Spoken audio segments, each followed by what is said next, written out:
Well, good morning, everybody. Happy Saturday. Almost happy August. Can you believe it? We are quickly approaching the month of August. It just seems like the summer is racing away.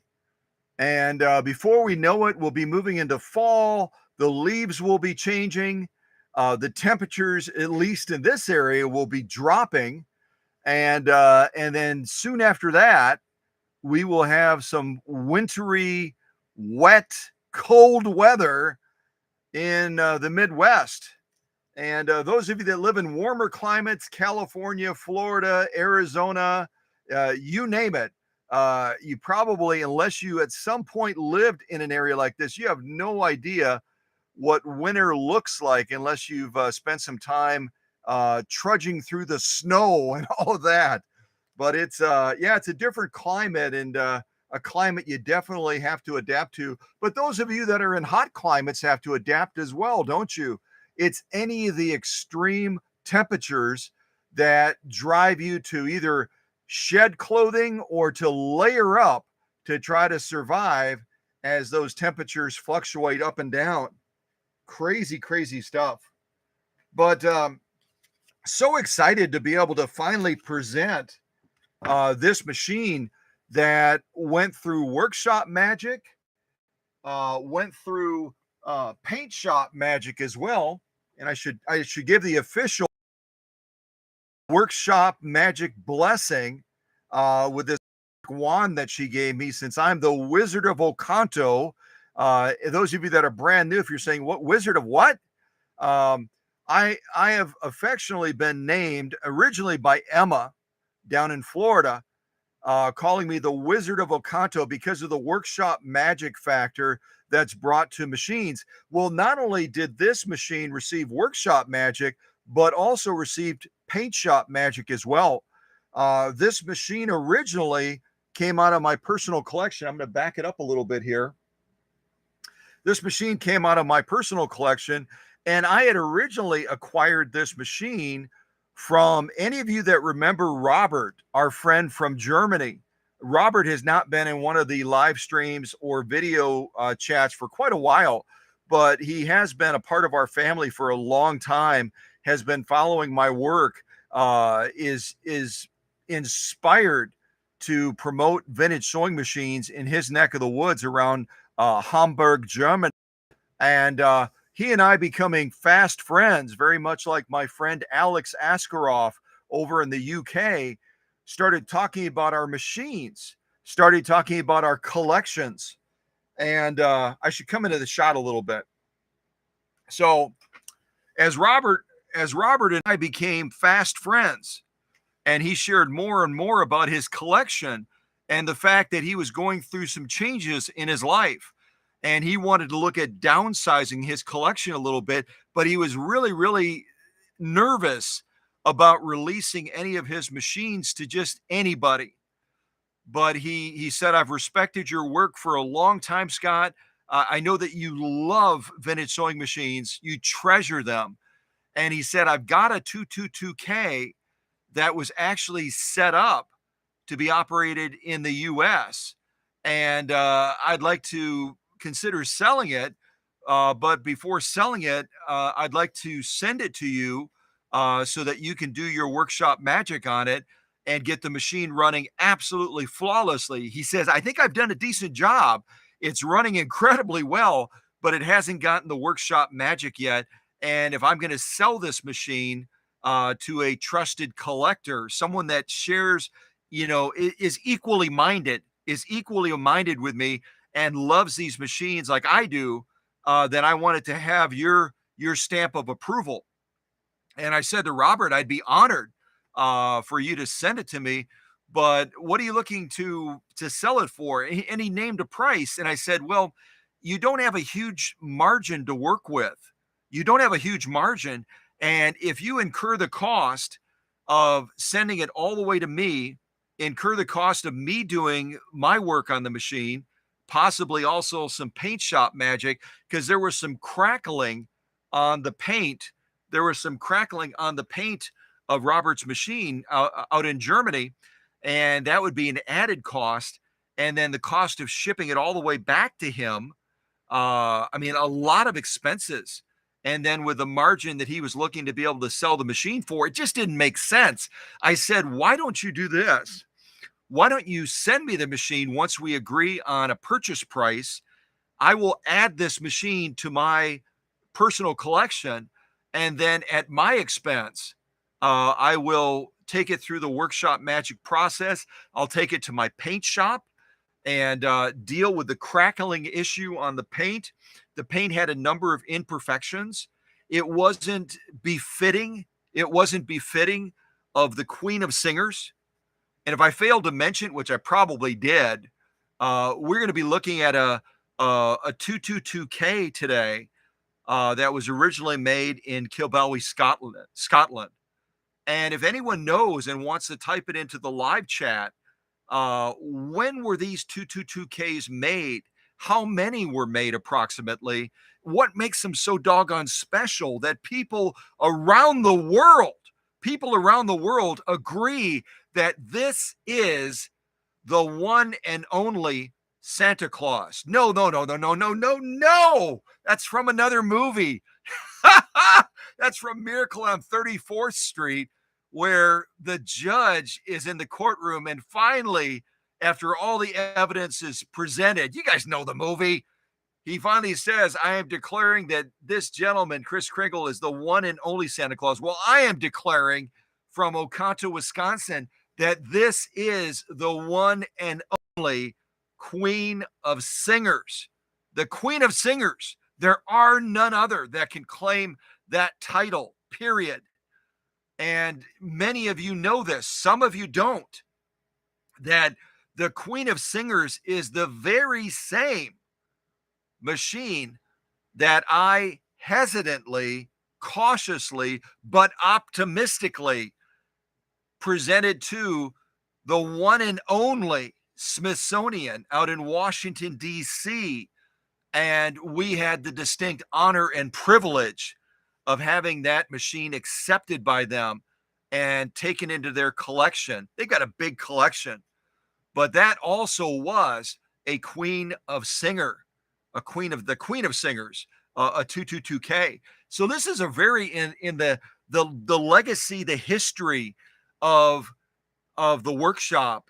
This is a really special machine. Not to mention Emma, that is in the chat right now, but at work, she was the very first one that allowed me the privilege and honor of having a 222K in the workshop. I had never had one on a workbench before in my workshop. Never had a Queen of Singers in the workshop before Emma sent hers. And was she a little bit nervous? Not about me, not about my work, not about what I would do to the machine, but the idea of sending a prized machine like that all the way from Florida up to Oconto, Wisconsin, it being exposed to all the hazards of shipping. And she did it anyway. And I was able to, this is years ago now, years ago that Emma did that. I was able to, for the first time, have the Queen of Singers on my workbench and take it through the process and then present it to all of you. You can look it up on the channel. It's out there somewhere. And it's possible at that time, I wasn't even doing live streaming yet. I was doing videos still at the time and then presenting them to all of you. So this is now I want to say our second. It's our second Queen of Singers. I believe it's our second. And very soon I'll be presenting a third Queen of Singers to all of you. This one's heading for Mississippi. The next one I do is going to be heading down to Texas to another customer down there. And we're all of a sudden becoming a mecca for the Queen of Singers in this workshop. What was a rarity is now becoming more common, but these are not common machines. And if any of you, again, want to show your knowledge and type into the live chat information about this machine, and then I'll give you the actual serial number so you can help me verify, fact check what is so unique about this machine that's heading to Mississippi. And you can also share the birth date of this machine as well. But in the meantime, I'm going to look at the live chat right now, say some good mornings. And I can tell you already that the owner for this machine, Elaine, regretfully said, oh my gosh, I would love to be there. I would love to be there, but I'm going to be on the road. I'm going to be tied up in other things, but I'm going to be watching that live stream video afterwards, reading all the comments in the live chat and celebrating this great machine. And the cool thing about this machine, and I'm going to focus again on the machine now. The cool thing about this machine, oh, I should also show you a special gift from Emma. This is my Brooklyn, New York shirt when she took a trip out there to go back to her roots, where Emma was originally raised as a little girl in Brooklyn, New York. In Brooklyn, New York. And when she was out that way, knowing that I love shirts, I love shirts like this, she picked up a shirt like this to send to me. And I've been wearing it quite often around Oconto. And people are always asking me, wait a second, are you from Brooklyn originally? I said, nope, I'm not from Brooklyn. And I say it like that with that accent. But you know, I'm just so excited to greet everybody. I'm just all over the place. At any rate, You can focus on this beautiful queen of singers while I get ready to launch into this and be able to celebrate this machine that Elaine is going to be sewing on down in Mississippi. But this machine, along with the 201-2 that I already prepared, I already live streamed, I already sent down to her, that 201-2 and this Queen of Singers eventually are going to be given to her granddaughters when she passes away as a living legacy and a gesture of love from their grandmother to these beautiful little girls. And her little girls are going to be able to celebrate these machines as they have already begun the process of falling in love with sewing with grandma. And then they'll be able to, once they become adults, they'll be able to celebrate these machines for their lives and then maybe pass them along to one of their children and continue that living legacy of the love of Grandma Elaine down in the great state of Mississippi. So not only these special machines, but they have a special purpose of becoming that heirloom piece in Elaine's family for her beautiful granddaughters, and then to be passed on generation to generation to generation to generation, etc. They're going to be a very special machine for many, many years to come because of the workshop magic, because of the paint shop magic, and also because of the special love of a grandma for her little girls, wanting them to remember her and to remember why it makes sense to celebrate vintage sewing machines and being a sewist and walking in the footsteps of Grandma Elaine. So, yeah. Anyway, hopefully that made sense. Really is quite an exciting story and quite an exciting purpose behind these machines. All right. Get a little bit closer. And then I'm going to go around and say some good mornings real quick.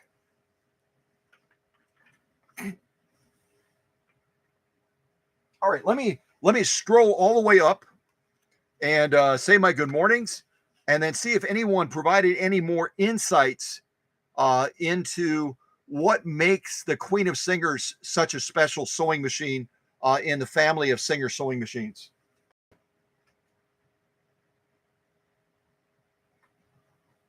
Let's see here. So, of course, the first in the classroom was Susie, my dear friend from Minnesota. And I'm going to ring the bell to start off class.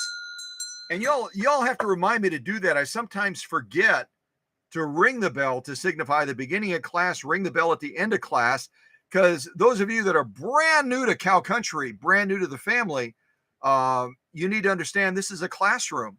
We learn together, we celebrate together, we have fun together, we just rejoice. We rejoice in the wonder and the treasure of vintage sewing machines, and certainly contemporary ones as well. We've had a number of contemporary machines that I presented on this channel as well that came from our friends at Joann's, formerly Joann Fabrics, that they refer machines within this area exclusively to the workshop for their customers. So we have that to celebrate as well. Their stamp of approval in being true believers in workshop magic and what it means to have that machine touched here versus somewhere else, like at a sew and vac.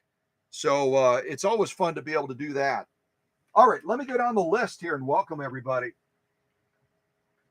So good morning again to Susie, our first responder to live streams. Good morning to Emma as well. And Emma is at work again today, but listening in as she is able, to join us, and, that devoted to the Cow Country family as part of my elite leadership team. It's always great to have Emma here as well. And also a privilege and honor to have Candido here as well, from the great state of New York, very close friend of mine, a trusted colleague, and part of that elite leadership team that is always in the live streams whenever they can be, to be a resource to the rest of the family, to answer questions, to inspire you, to encourage you, to interact with you, and just to have fun together and to celebrate great machines like this Queen of Singers. So I'll just say a quick yo, Candido and Rachel out in the great state of New York. Also, good morning to, good morning to Al Koss. Al Koss, as I lose my voice already. Good morning to Al Koss out in the great state of California, the sunny state. And it's always great to have Alex here as well, Al Koss. Let's see. Scrolling. Oh, also good morning to Mindy. Mindy, my favorite gal out in Nevada. And I'm also going to be doing a quick little unboxing of something that Mindy sent me that I've had for a little bit, and I haven't been able to get to it. I'm going to be unboxing this shortly before we even jump into the machine and see what Mindy sent me from out in the sunny, hot Nevada desert area. You know, I don't know. Hopefully there's nothing perishable in here, because it's been sitting around a little bit waiting to be opened up. But, and I already know what it is. But I'm not going to tell all of you what it is yet. We'll find out shortly. But Mindy is such a thoughtful gal. I love her to death. She's been a part of the Cow Country family a long time.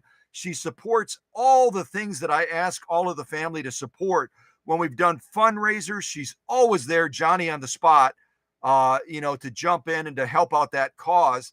And I just appreciate her more than I can say. And the same thing is true of so many others in this live stream right now. You'll never know how much I appreciate, how much I just count you as a great blessing, all of you being part of our family, and the difference that you make in so many ways. All right, who else do we have?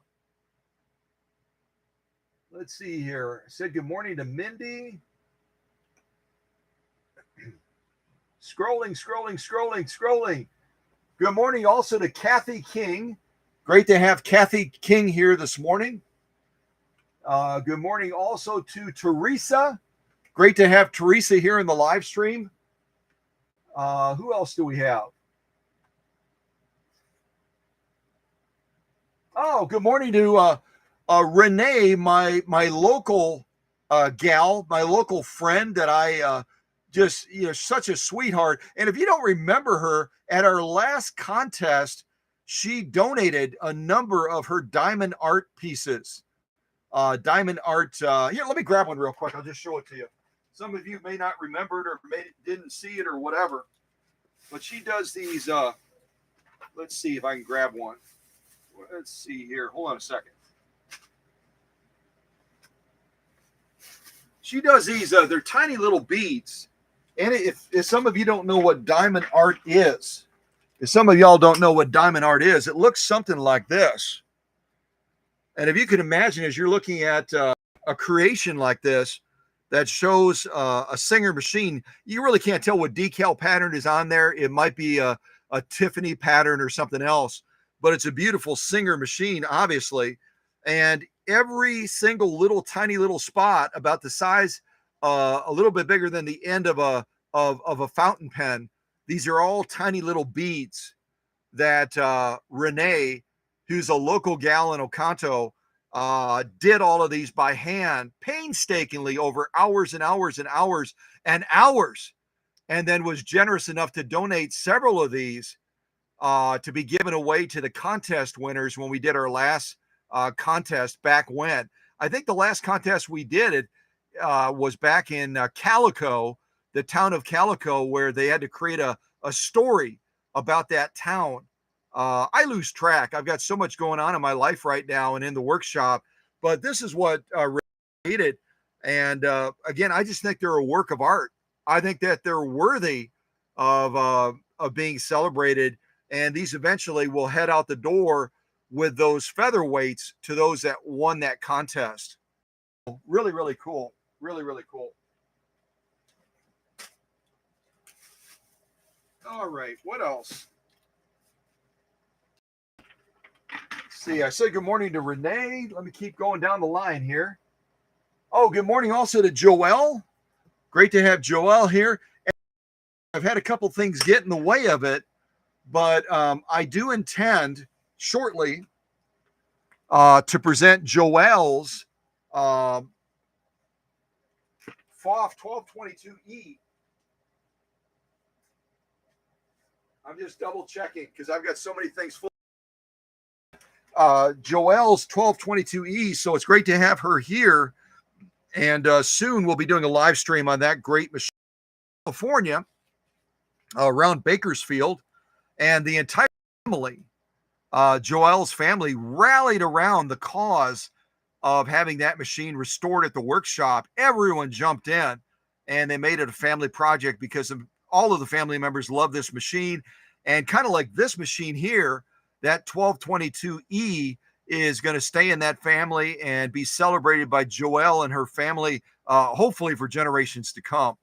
And that machine is all done. I just have to schedule it in among all the other things going on in the workshop right now. So great to have Joelle here as well, celebrating this Queen of Singers, and soon to be celebrating her 1222E.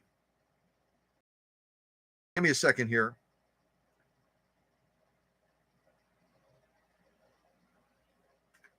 Okay. So good morning to Joelle. Great to have Joelle here. Let's keep scrolling down. Keep scrolling down.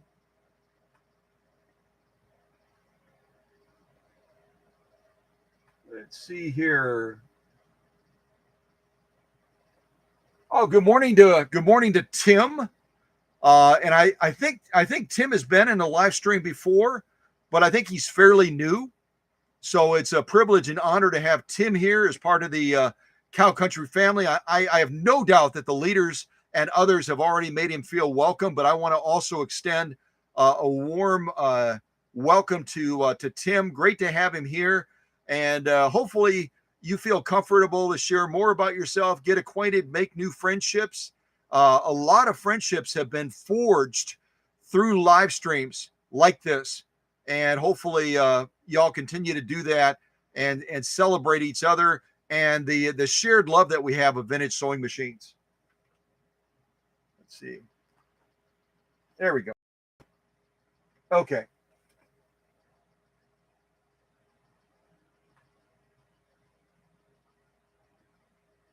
Good morning also to Suzanne Coulter. And Suzanne, a couple of machines come through the workshop, and is also, if she hasn't already, Suzanne is getting ready to move south to Florida to be closer to her family. So any of you Floridians that are down in that neck of the woods, you might want to stay in contact with Suzanne and be a resource as she becomes more familiar and acquainted with what does it mean to be a Floridian? What does it mean to live in that neck of the woods? And I know we have a lot of Florida friends in the family that could be a resource like that to Suzanne as she either does or has already headed south to Florida. All right, who else? Looking. Oh, good morning also to Jenny. Jenny Folsom from out east, out, I believe, in the great state of Ohio. Always great to have Jenny here. And again, Jenny is not only part of the elite leadership team, but she's also our ambassador to Needles. So if any of you are in the shadows right now and you've been struggling with some needle issues, by all means, step out and if Jenny doesn't have the answer for you right now, I know she'll look it up for you. And then at a future live stream can share that information with you. And I've also encouraged Jenny as well to partner and to become closer with our friends at Schmetz Needles. And again, if you don't know it already, I think you do, but Schmetz Needles follows us on Facebook. They're very, very interested in and fellow fans, if you will, of what we do at Cow Country. And Jenny, as our ambassador to Needles, can slide alongside of our friends at Schmetz Needles and can share information and gain knowledge from them on their needles, and then she can pass that along to all of us. But it's always great to have Jenny here as part of our family, as part of the leadership team, and also as our ambassador to Needles, which is that's a position of honor, and we're so grateful to have her in that role as well. All right, who else do we have?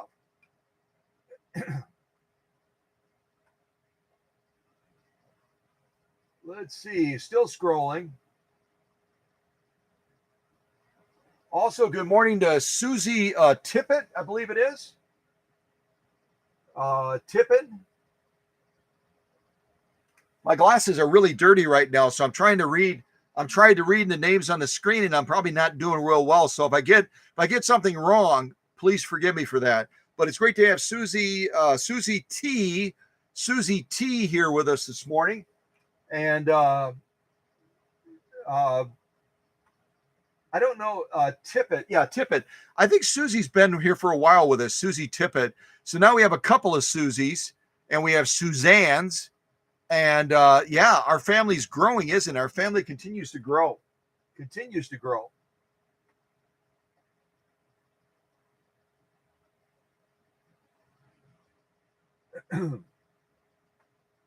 Oh, and I also should mention real quick.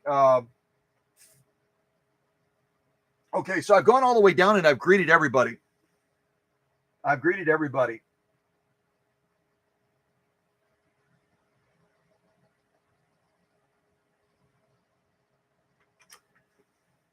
So I also want to say real quick to Candido that I may have tracked down Candido and I have been working behind the scenes. Yeah, there I am. Candido and I have been working behind the scenes to try to get him some additional parts for his Viking 1010. And I've got a donor machine, a parts machine that I'm going to be sending to him. I did, by the way, Candido, I did remove, it was a little bit tricky, but I did get that knob off of that machine that I want to send you. So when the machine gets there, it's going to be a parts resource, but you also won't have to figure out or battle getting that very fragile, delicate, broken knob off of the parts machine to go onto your Viking 1010. And I believe I've also tracked down a belt for you as well. Otherwise, I'll shoot a video and I can either share it just privately with you or I can share it with others because it might be a resource to them on how to swap out the motor output pulley and the bobbin assembly so that you can convert a machine that otherwise has that cogged belt. They're very difficult to track down these days. You can convert it from a cog belt system to a V belt system, and V belts are much more easy to replace on these Swedish beauties than the cog system that's on a lot of the Class 19 series machines and also later models as well.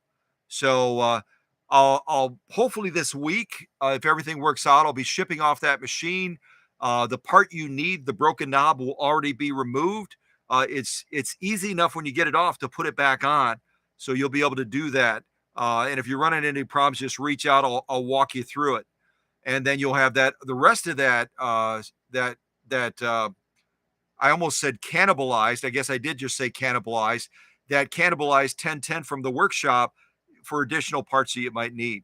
So, at any rate, a little bit of housekeeping to share with Candido during the live stream because I know he'll be busy afterwards. I'll be busy afterwards. And he initially had sent me a follow-up text, not sure if it was too much to bite off or if it was worth doing. I think it's worth doing. So I'm going to be sending that machine off with that knob removed and also with a belt that hopefully will work for you. Otherwise, we'll go on the path of swapping out the bobbin case assembly, swapping out the motor output pulley, and getting that 1010 out in New York back into service again for you and for Rachel so that you guys can enjoy that machine. We never want a machine to be sitting there waiting to be great again. We want to do everything we can to make it great. And we'll do that together. We'll get that done, okay? Yo, we're going to get that done. We're going to get that done. Yeah, we will. All right.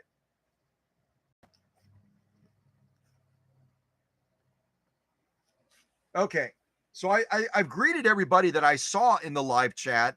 If anyone else joins, I know that the leadership team is going to take great care of them. And so I'm not concerned about that at all.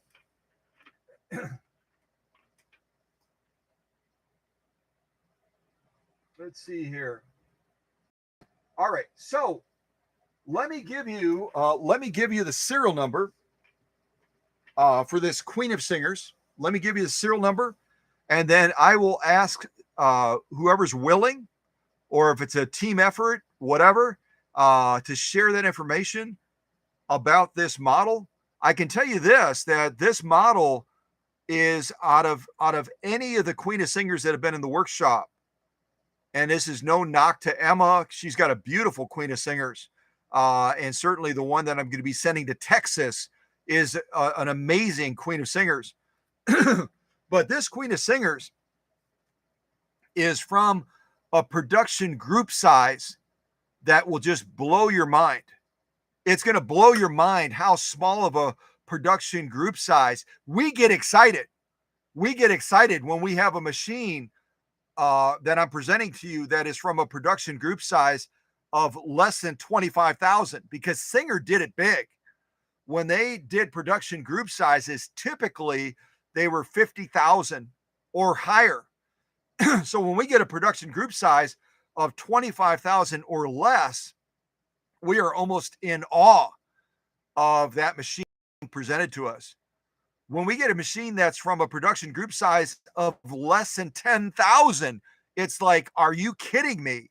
Really? Seriously? Well, let me just say that this one is going to blow your socks off when one of our friends looks it up and shares their knowledge about this machine. You are going to be like, no, what? And this machine is going to be calling home Mississippi very, very soon to join Elaine and her granddaughters. And then this machine is going to be in their family for generations to come. When you hear about the production group size on this Queen of Singers, you are going to be like,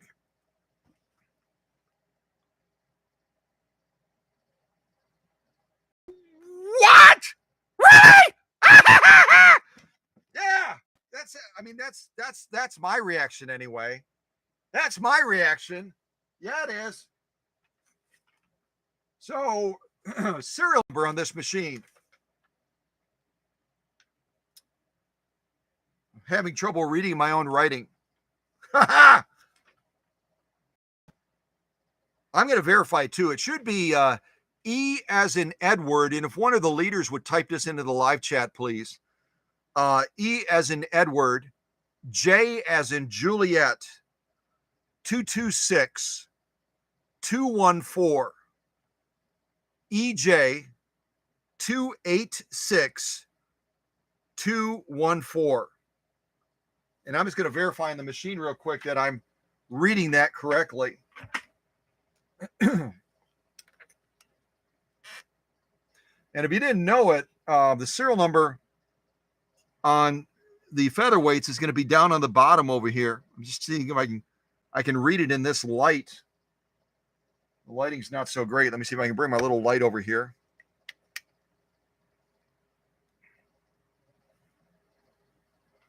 Yeah, it's going to be way over there.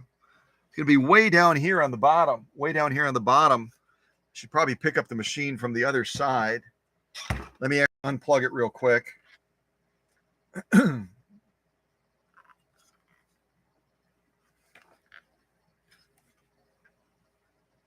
I believe I'm reading it right, but sometimes I can't read my own writing.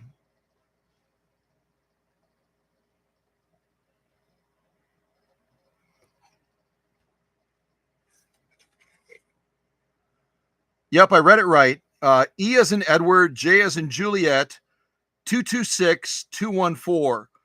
E as in Edward, J as in Juliet, 226-214. And right here on the bottom over here is where you're going to see that serial number on the featherweight 222K right there. Hopefully you can kind of see that in the shot. And you can see as well, when we look at the bottom of the 222K, you can see right away that tubular design right here that provides for that free arm. Also, the access to the bottom for servicing is going to be a little bit different than the standard featherweight. The standard featherweight, you're going to take off the whole bottom of the machine to service it. On the 222K, you can remove the tube plate to service that, and then you remove this little panel right here to service the rest of the machine. And yeah, that's the bottom of a 222K. We're looking up, if you'll allow me to be playful but respectful, we're looking up the skirt of the Queen of Singers right now, and I better put her back down or she is going to decree that I go to prison probably. So let me do that right now before I get in trouble with Her Majesty. Also, I should probably wipe her off after I just touched her with my clammy workshop hands there.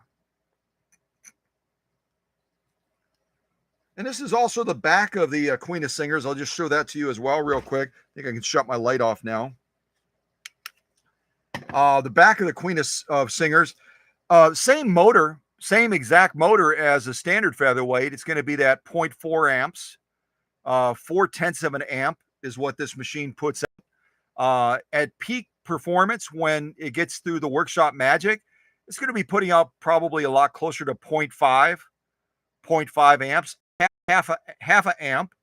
So it's going to have the equivalent power from the motor, the engine, as a lot of the 201-2s, 1591s.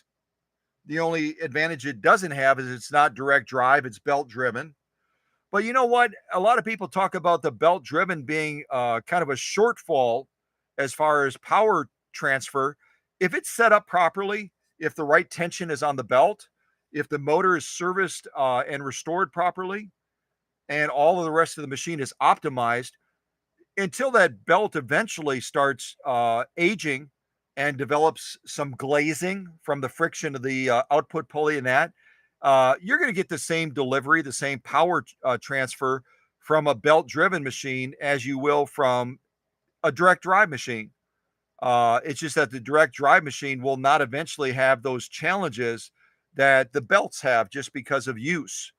So yeah, a belt-driven machine can be just as fabulous in transferring power and stuff as a direct drive. You just have to maintain it, right? Just maintain it properly. All right.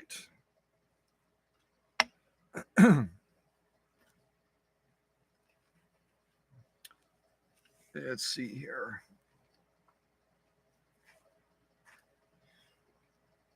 Yeah, and I might as well, before I plug her back in, I'll just kind of walk you around the machine real quick as well. So first of all, this is the free arm version. It's also known as the featherweight convertible. The featherweight convertible or the featherweight free arm machine.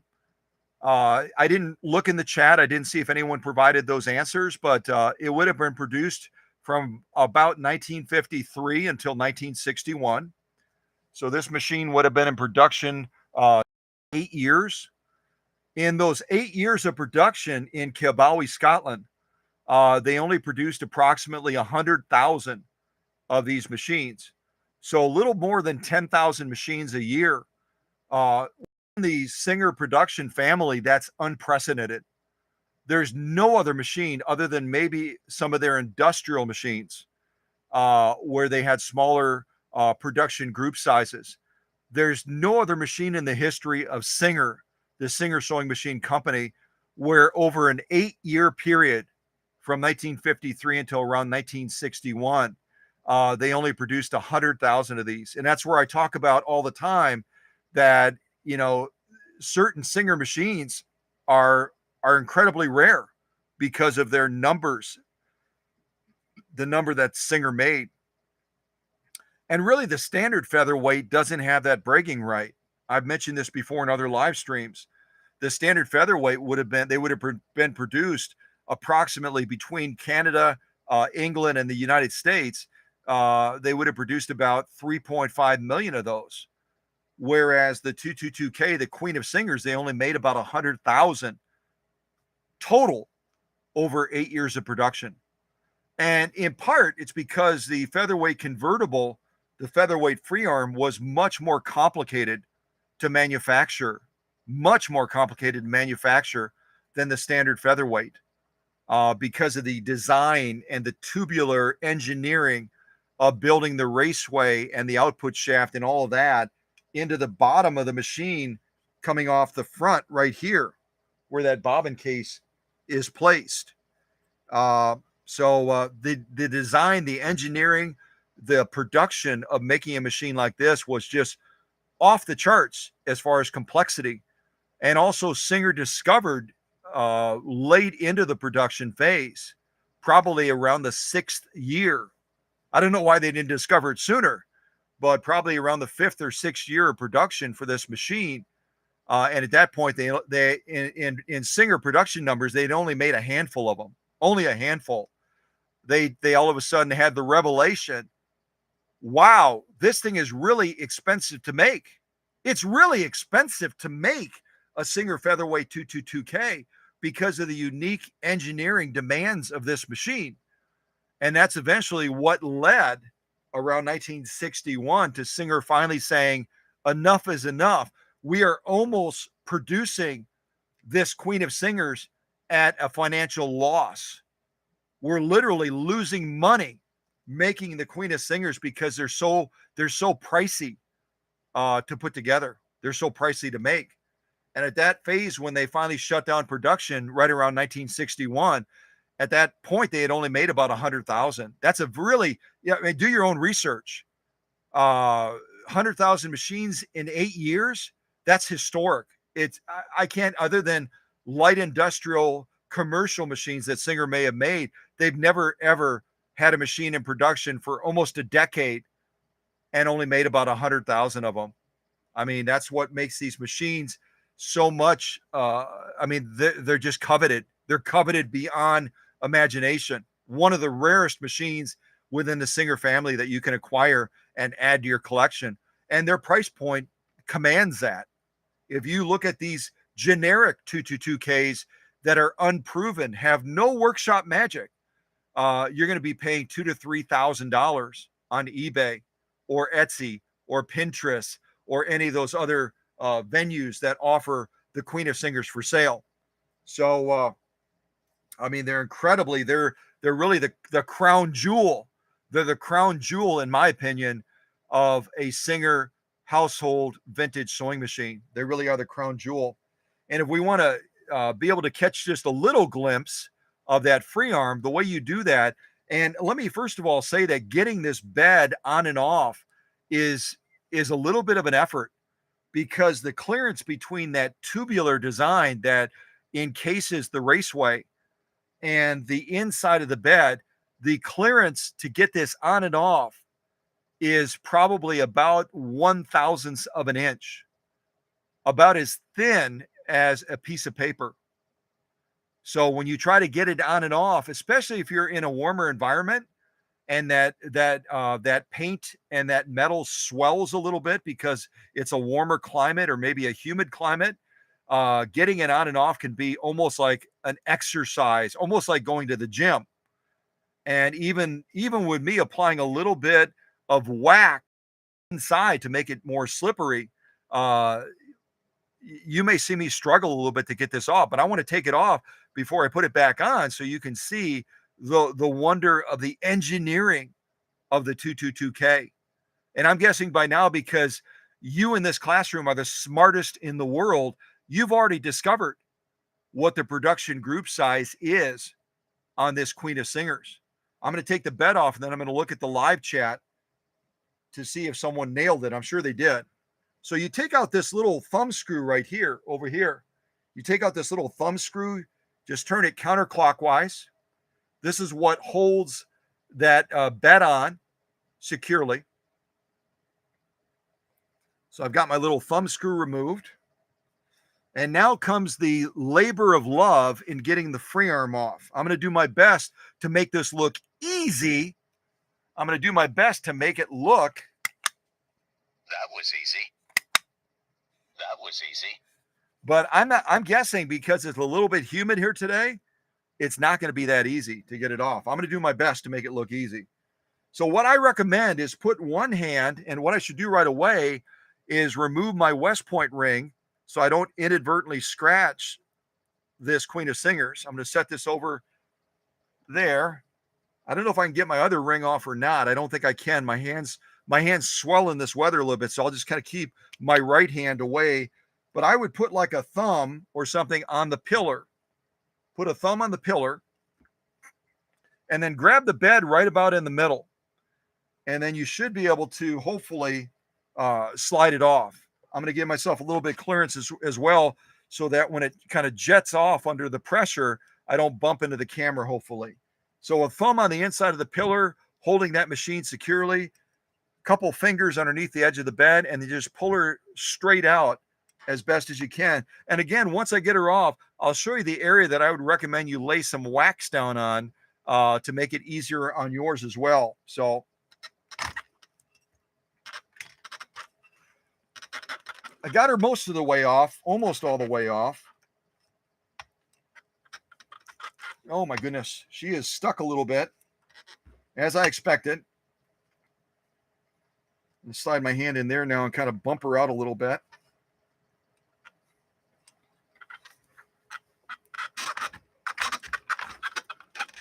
Good gravy, Aloe.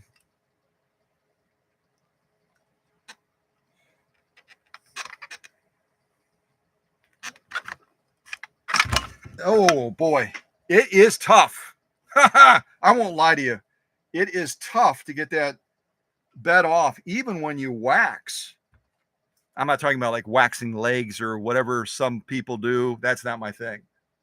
So now I finally have her off, and you can see that free arm design, that tubular design, that was really an engineering wonder, but also a pain in the butt. A pain in the butt for the production people at that Kilbowie, Scotland factory in Scotland. This was just a really tough machine to manufacture. So right on the inside, again, the clearance, if you can imagine, and over time, the paint does get scuffed. It does get scuffed on the inside of this area on the bed because there's just no clearance. It fits that tightly to the machine. And again, this is the area right here that I would recommend you lay some wax down. Take some car wax, and put the wax down on the inside of here. And then you obviously remove that wax so that there's a nice slick surface on the inside of this tube area that free arm is going to slide into. And then do the same thing. Oh, and I'll show you real quick. When it slides onto the machine, there's a little notch right here, a little notch right there. And that's what that thumb screw presses down against to hold the bed on securely. So this slides into the basically the bed area near the pillar, and then that thumb screw bites down on this to hold it in place. Of course, from what you just witnessed, we probably don't even need the thumb screw because the bed is so doggone hard to get off. Even when you wax this and you wax this area as well, depending on the weather climate that you're in. Like in Florida, I'm guessing this would be a little bit of a nightmare in that humid, hot climate in Florida to try to get off. It would be really, really tough. But it's worth the effort because then you have access to this amazing free arm. And the free arm on this Featherweight 222K, we brag about the Swedish beauties and how small their free arm is. This is equally small on the 222K. So if you need a free arm and you love featherweights, I would recommend trying to track down one of these beauties. And if you have the ability, tell that seller that you buy the Queen of Singers from, do not send it to me. Send it to Scott. at the workshop so that he can go through it. There are so many service points on this featherweight convertible, so many service points that need to properly be set up to give this machine the opportunity to be the queen of singers. And at some point, as I get closer and closer to retirement, I'm going to do, if I'm privileged at that point to have a featherweight convertible in the workshop, I'm going to show you a complete service of the featherweight convertible, and I'll release that to the public once I'm officially retired. And then that'll be a standing resource to people, and they'll be able to say, oh my gosh, I took my featherweight convertible to a sew and back. They didn't do any of that. They didn't do any of the stuff that Scott just showed us to do on this machine, so that this machine is optimized to the fullest and can strut her queenly strut to be the queen of singers. So yeah, and you'll see as well that the throat plate cover on the convertibles is totally different than a featherweight standard machine. If you look at this, that's all one single piece right here, compared to, I'll show you another featherweight. It's totally different, totally different. This is a featherweight that belongs to Mary, a standard featherweight 221 that belongs to Mary. She's brought several machines to the workshop. And if you look at, let me move this bed so I don't, after going through all the paint shop magic, I don't want to scratch it. But you can see this standard featherweight, the setup of it is just totally different. And you can see why this would have been easier. This would have been easier to produce in a factory than this one back here. The design is so much more simplistic, so much more simplistic. And this is the Centennial version right here that Mary brought to the workshop, along with a number of other machines. And real quick, since I know that Mindy from Las Vegas, Nevada, is in the live stream today, to remind you of who Mary is. Mary's the one of the machines she brought to the workshop was that 66 hand crank K, the 66K hand crank from England. And I presented it to all of you as an opportunity to purchase. And Mindy over in Nevada is the one that bought that 66K hand crank that was offered through me by Mary, the same one that brought this Centennial featherweight to the workshop as well. Mary also brought a Necky machine as well that I just finished, and now I'm finishing up this featherweight, and I'll present that Necky machine and this featherweight before Mary circles back. She's from Michigan. She'll be circling back from Michigan to pick up her last two machines. She would have been picking up three, but that 66K hand crank, Mary wanted to offer that for sale. And Mindy, being the incredibly smart gal that she is, saw that pop up and made an offer to purchase even before I sewed with it.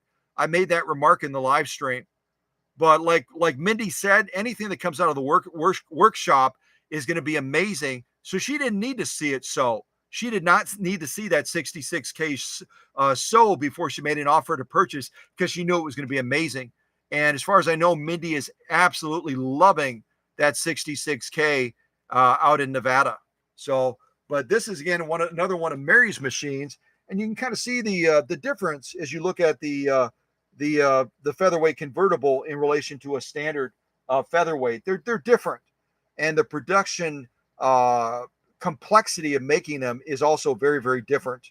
So yeah, standard featherweight, queen of singers.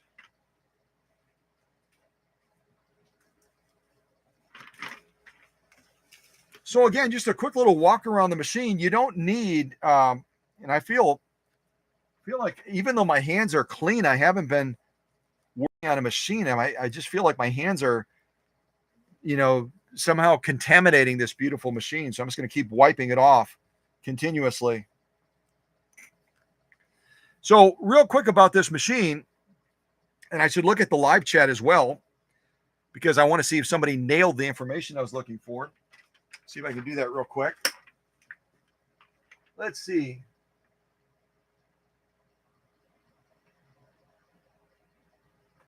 Oh, good morning to Bill Messick Group as well. I see that Bill joined us.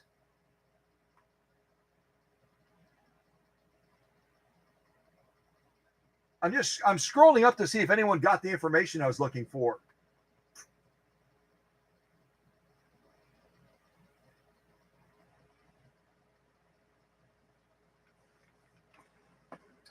Yeah, and I see Tim made a remark, and I want to first of all thank Tim for paying attention in class and noting the rarity of the 301 and 301A as well.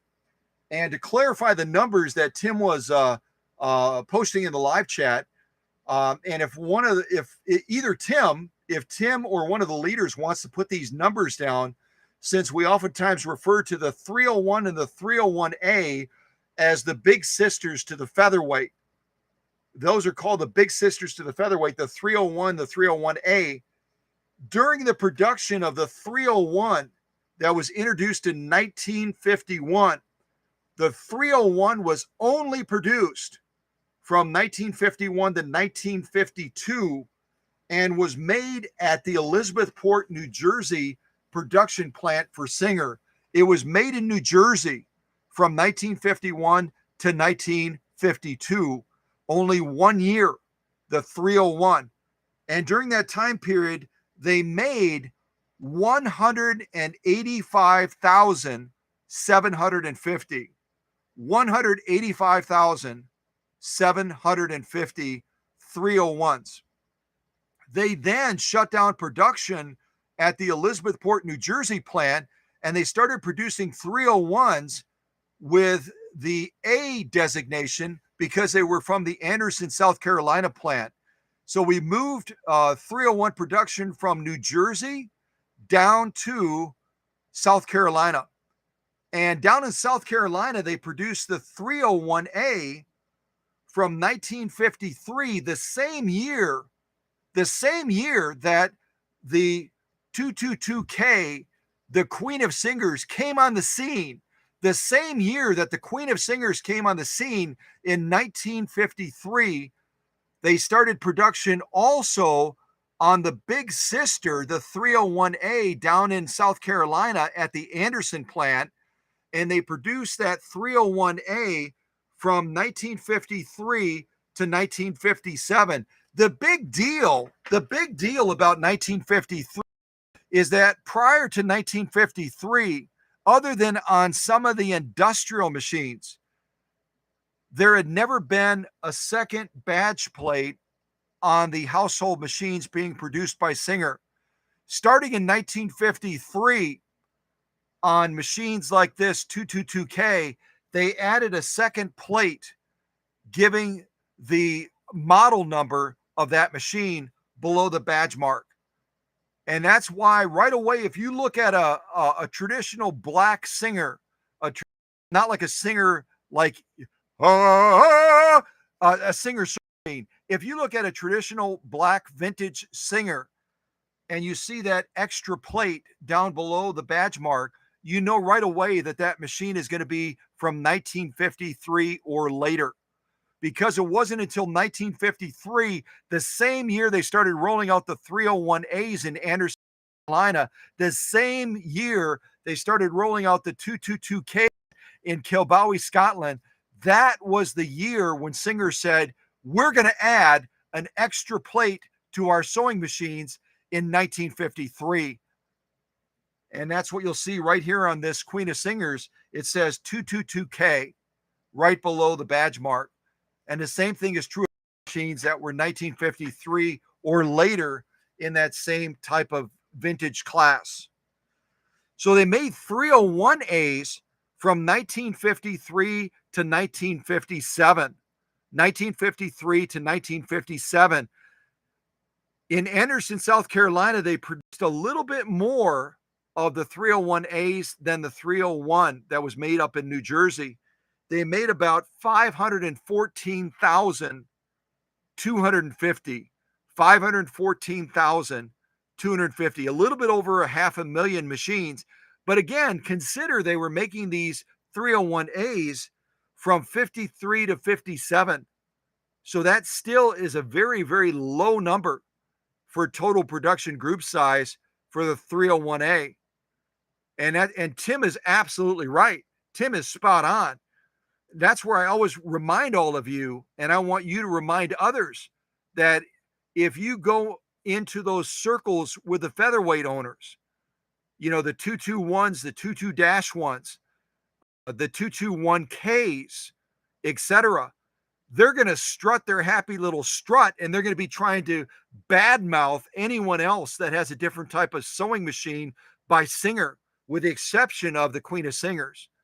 And I'm telling you again, all of you, if you own a 301, you can put those featherweight owners in their place real quick and say, if I'm not mistaken, they made about 3.5 million featherweights, and they only made 185,750 of my 301s. So my machine is more rare than your featherweight, by the way. And then watch them kind of slink away with their heads lowered and their tail between their legs as you gently and lovingly remind them that they are not a big deal. Your 301 is a big deal. Your 301A is a big deal, because even at 514,250, that is about 1/6, almost 1/7 of the total production group size of their coveted featherweight. So hold your head highs. Hold your head high if you have a 301. Hold your head high if you have a 301A. Hold your head ridiculously high if you have a 222K. Because again, they only produced 100,000 of these over 8 years, from 1953 when they added that extra little plate, giving the model designation of that machine until 1961. So thank you, Tim, for bringing that up to the surface again, so we could revisit the big sisters of the featherweight and really highlight the fact that it's great to have a featherweight. It's a blessing. It's a blessing to have a featherweight, but don't strut your happy self around and badmouth 301s and 301As that are the big sisters to the featherweight, because those machines are much, much, much more rare than your featherweight sewing machine by sheer production group size. So hopefully that's helpful. And again, thanks to Tim for highlighting that.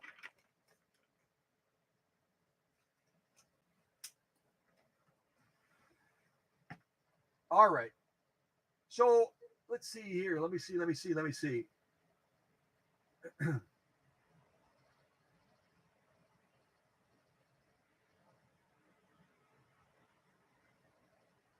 Well, actually, Mesa Group Bill wrote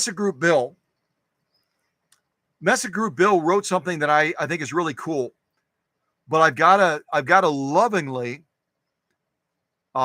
set the record straight and say that he is mistaken.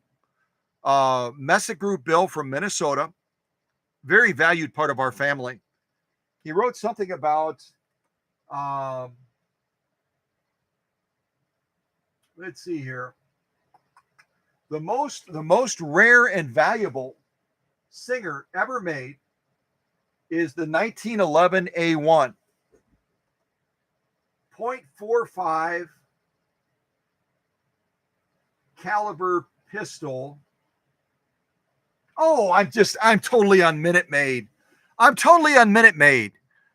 didn't realize Bill from Minnesota was talking about a pistol. Okay, duh. All right, I'm back to ground zero. And I'm not a firearms expert. I do have firearms. My father was an avid firearms collector. So, Bill, I apologize for getting ready to correct you. I will not dispute whatever you wrote about the 1911 pistol. And there were a lot of remakes of 1911 pistols, as well as I used to own one. There's a 45 ASP 1911 model that was made. That beautiful firearm, incredibly beautiful. What I thought Bill was alleging is that there was something, as far as a sewing machine that was more rare. The only thing that's more rare, and I'll just point to this machine real quick since we're focused on this machine on the live stream today. The only machine that is more rare even than the 222K that they only made 100,000 of is the crinkle finish featherweight. And I've told all of you the story of this before, that my friend WK that's down in Oklahoma and has that interactive museum down in Oklahoma. Had a lady walk in that was in bad straits. She was basically homeless. She was, had a little bit of change in her pocket, but otherwise had nothing of value.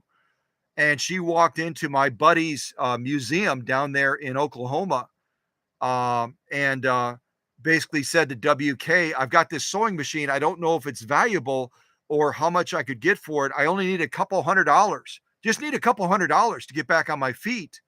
And to start my life over again. She had been through a bad relationship, other things. She was basically just in a horrible state. And WK could have taken advantage of her, because when he pulled out of her the old style paper bags like you used to get in the grocery store, when he pulled the sewing machine out of that paper bag that she walked in with into his museum down there in Oklahoma, he right away knew what he was looking at.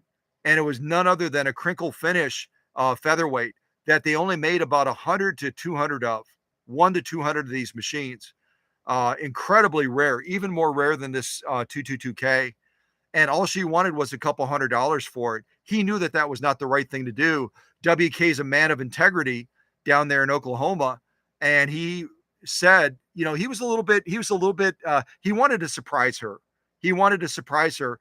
And so what he said to her is, I believe that this is a pretty special machine. And I know you only want a couple $100 for it. And I could give that to you right now, but I'm not going to do that. I want to take this machine to my sewing group down there in Oklahoma and show it to them and see if there's somebody that's interested in offering you a fair price for it. So WK, being a little bit playful, knowing what the result would be, took that sewing machine to his sewing group that has invited me to come down, by the way, and they want to do a big deal for me down there. They want to, WK and I are going to restore a featherweight together. I'm going to join them in their sewing group. I'm going to give them some sewing tips on, maintaining their, their machines down there, blah, blah, blah, all that blah, blah, blah stuff. And that hasn't happened yet because the invite came right in the middle of the pandemic. Any rate, so he takes this crinkle finish featherweight to his sewing group. And right away, one of the sewists there, who's also a very avid collector, kind of like Mindy, getting excited about that 66K that Mary offered through me for sale. One of his sewists in that group down there in Oklahoma right away says, "That's mine. That's mine. I want that machine. I don't care what you want for it, WK. I want that machine that this lady is offering. I want that machine." And so, does anyone want to guess? And I've already shared this before in the past, but if someone want to type in the live chat, this lady wanted a couple $100 for this machine that she walked into his museum with in a paper bag from a grocery store. What did WK get for that machine for this lady down in Oklahoma? What did WK, being a man of integrity, what did he get for this lady that was in horrible straits, had gone through an abusive relationship, was homeless, had no money, had no worldly possessions? And WK could have taken advantage of her, but instead, he acted with honor. And he got a large sum of money for this machine to help this lady out. Does anyone remember what that amount was? I'm going to scroll down and see if I can find it.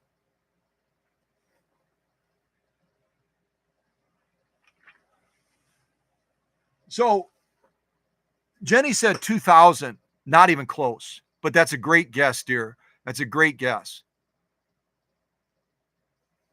Emma said 7,000. Would someone do me the honor? Would somebody do me the honor of typing $8,000, $8,000 into the live chat, because that's what that crinkle finish featherweight was worth to one of the members in WK's sewing group. $8,000. And this lady wanted a couple $100 for it. She would have walked away whistling a happy tune, happy as a clam that she had a couple of $100 to get her life back moving forward again. But WK wasn't going to be, anything other than what he is. And he got her $8,000, $8,000 for that crinkle finish featherweight and didn't expect anything in return. When he called her back to disclose to her what he had done and showed her the pile of money in cash that he had gotten for her, she just started, even now, excuse me, even now it chokes me up. It chokes me up to imagine the level of joy that she had, the level of joy celebrating the honor of this man and celebrating the blessing of all of a sudden not only being able to get her life back on track, not only being able to get an apartment so that she could then get a job and have an address, but to all of a sudden have a pile of money sitting in front of her for this machine she brought in a grocery bag, a paper sack, as they say over in the UK, and WK telling her emphatically, "No, I don't want a penny. I don't want a penny from you for this. Take this money, get your life back on track, be blessed, and enjoy a new life." But that lady was as stubborn as some of you ladies are, especially some of you ladies on my leadership team, and she wouldn't take no for an answer.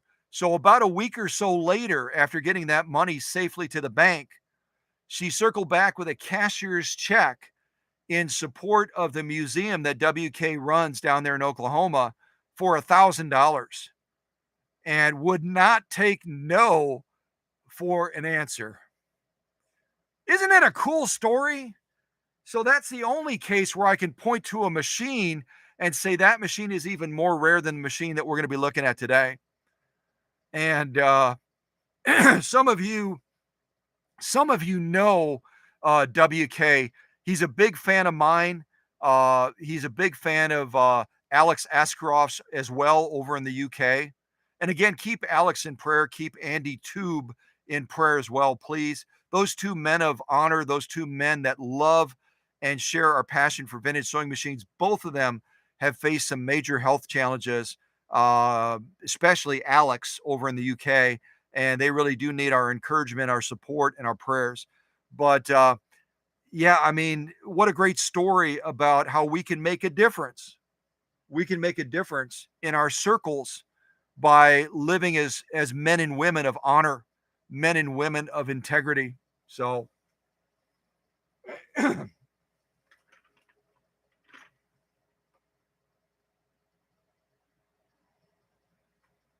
so I did not see.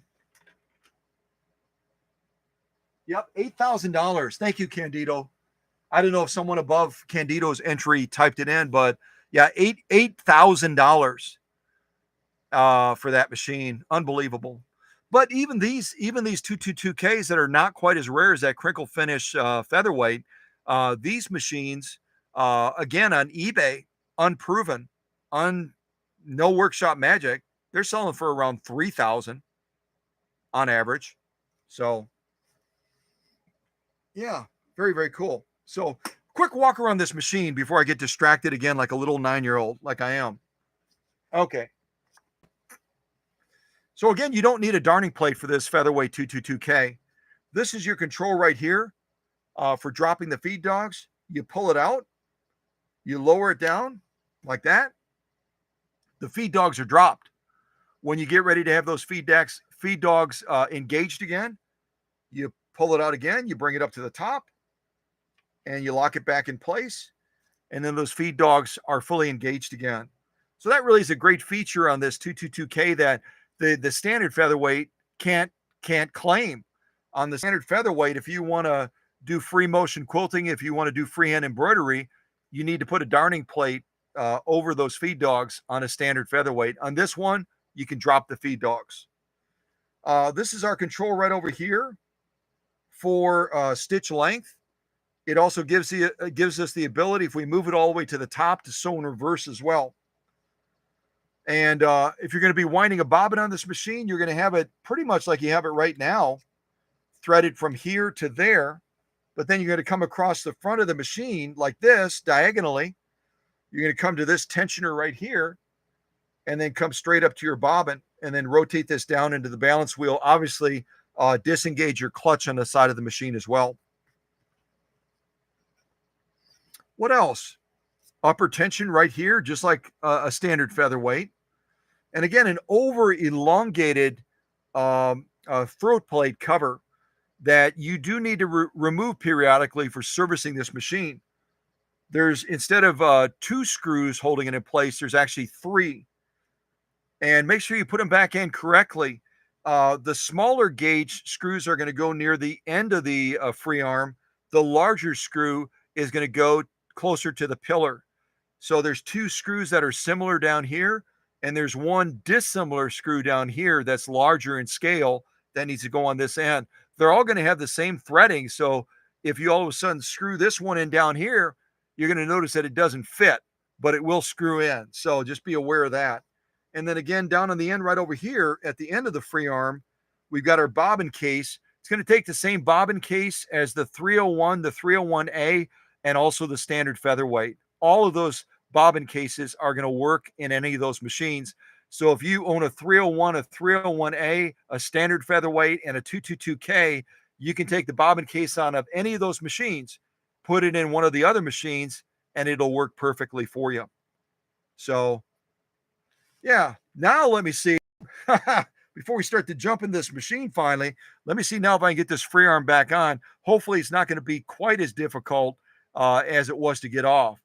And the other thing you can put on the inside of the free arm and the inside of the extension bed as well, in lieu of wax, because wax can sometimes leave a little bit of a chalky residue behind.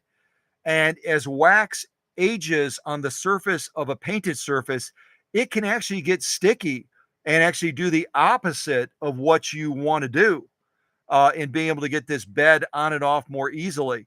So in lieu of using a wax product that might leave a residue behind and over time will become sticky, you can take some regular sewing machine oil like this, put it on your finger if you like, or on a cloth, and rub it on the inside of that free arm before you go to put this bed back on.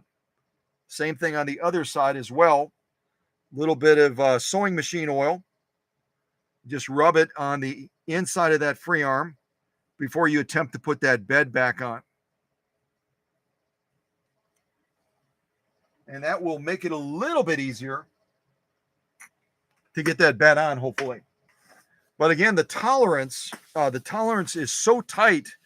And this machine did go through the paint shop as well.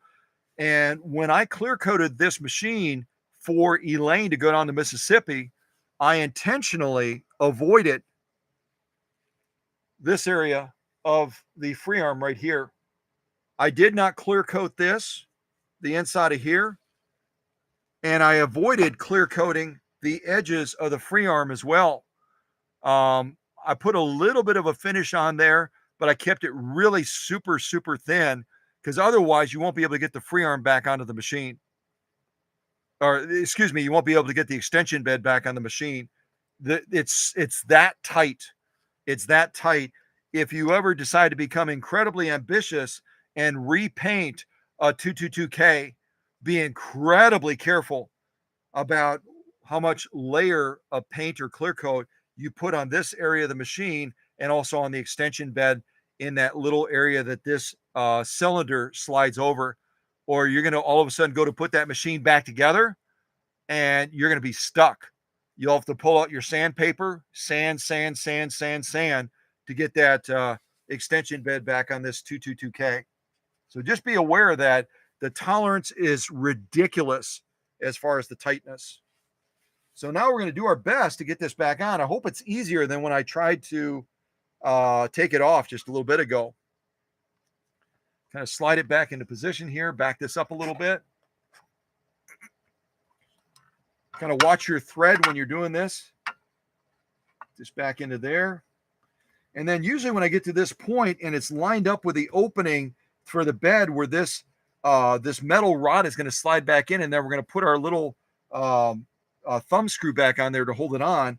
What I usually do is I give it a little, just a very gentle tap with my hand. And I've got my ring off so I can do that. give it a little gentle tap, and then it'll slide back past that real tight opening right here to go back into position. At this point, I can move my thread back again, hopefully, so I don't get it stuck in between the two.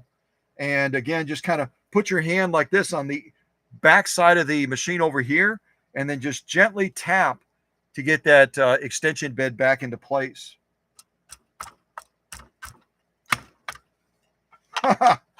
It's going to be easier or more difficult than I thought here.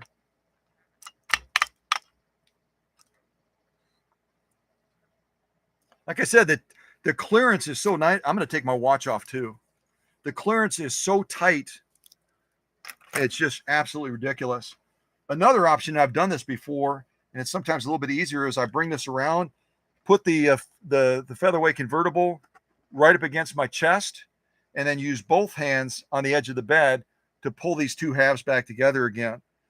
See if that works a little bit better for me to get this back on. I hope it does. So there's another possibility to get these married back together again, is just put the balance wheel against your chest and then grab the extension bed on either side and kind of just pull it to get it back together. Then you can put your thumb screw back in, although we probably don't even need it. You know what I mean? We don't even need the thumb screw because this bed is not going to inadvertently come off. It's so tight on the machine, so ridiculously tight.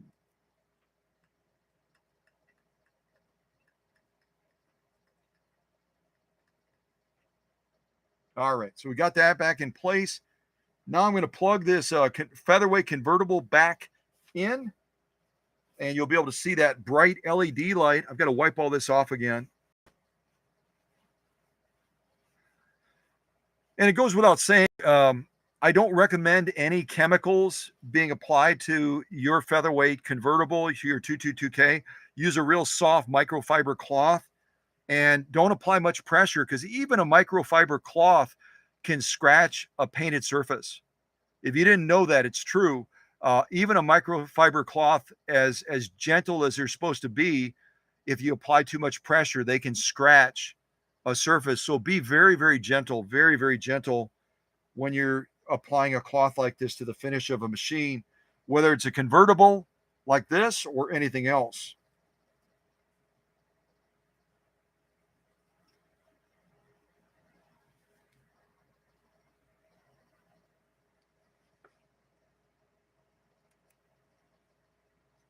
Okay.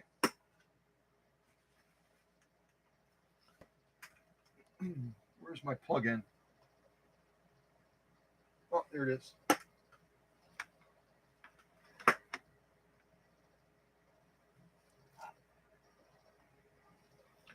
Okay, so I didn't notice specifically in the live chat whether or not somebody got the date for this machine. But I'll give that to you now in case it was not something that someone typed into the live chat. And then you can always retype it in there again if you'd like to do that.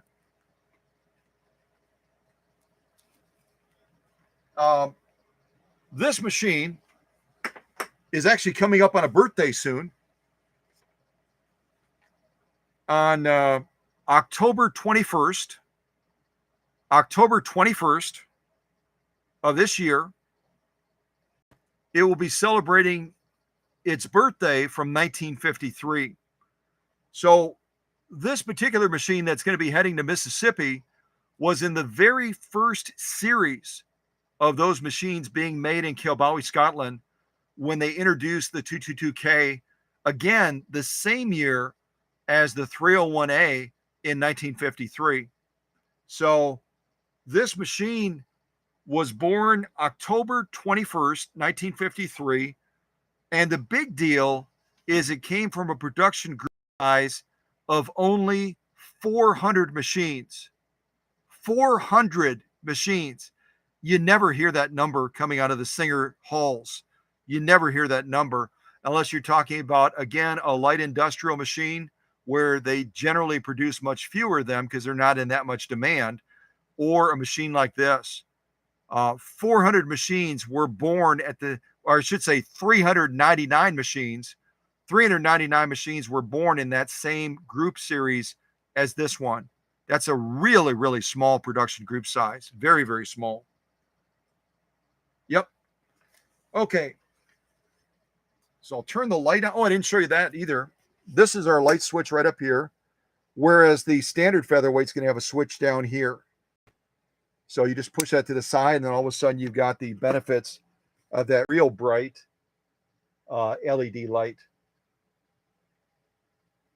And yes, you can see part of the paint shop magic right there.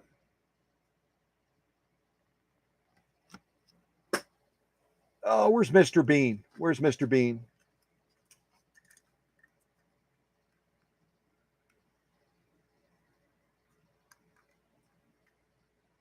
A little bit of shine there. Just a little bit of shine. Okay. Oops, I think I have somebody texting me. Give me just a second here.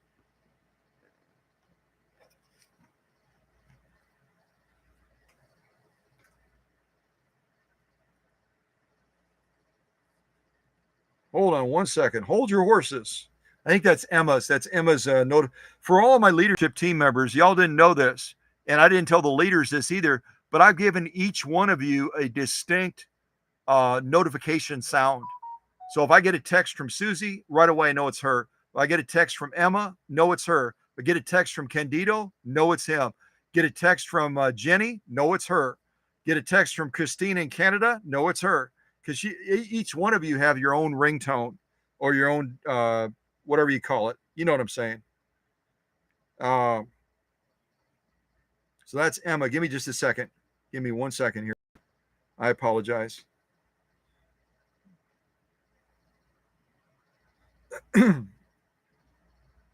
Almost there. Almost there.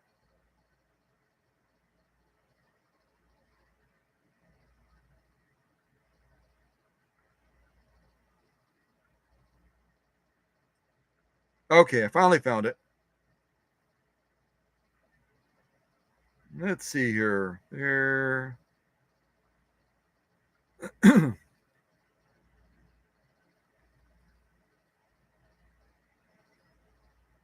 View 3 unread messages. Oh, I didn't see Joelle's text message either. Joelle, that's in the live stream again. We're going to be presenting her 1222 FOF 1222E FOF soon. We were talking a little bit this morning. She was asking about what machine was I going to be presenting, and then she sent back a response. Thanks, love it, can't wait. So I apologize, Joelle. I didn't respond to that. I didn't see that message, so I apologize. And then Emma sent a quick message because Emma has that very first 222K that came into the workshop. And she's just sent a message saying, I use graphite in the slide bar. It works well, but I don't want to give advice that would not be correct or appropriate. Well, don't be afraid to do that. The reason I don't do this on my own, is because I can't do it on my own. I need leaders like Jenny and Emma and Susie and Candido and Christine and Bill, and the list goes on. So yeah, never be afraid. You're never going to be criticized in the classroom if you post something and I disagree with it. I'll give you the respect of letting you know if I disagree and why. The only problem I have with graphite and the little slide bar that goes into the base of the machine, adjacent to the pillar, that a little bit of lubrication on there is not a bad thing. But here's the only thing bad about graphite is graphite can stain and can also cause discoloration to painted surfaces. So if somehow you're taking the free arm off of this 222K and you've got graphite on that little slide bar that goes into the this area right here with that little screw holds it in place, and you somehow get that on your fingers and then you touch the paint of your machine, it could damage your clear coat.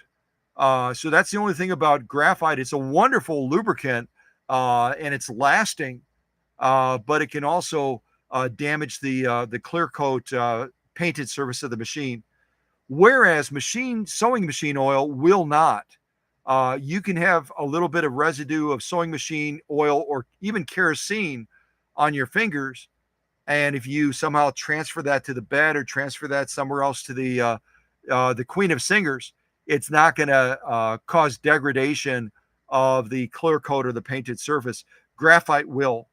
Graphite has a little bit of that chemical response to the patina of the machine, and it could cause damage. So that's the only thing. It's a great lubricant, but just be careful where you use it, and you don't inadvertently transfer it to the painted surface of your machine, or all of a sudden you could get a breakdown of that clear coat, and it could compromise the beauty of your machine. That's the only thing.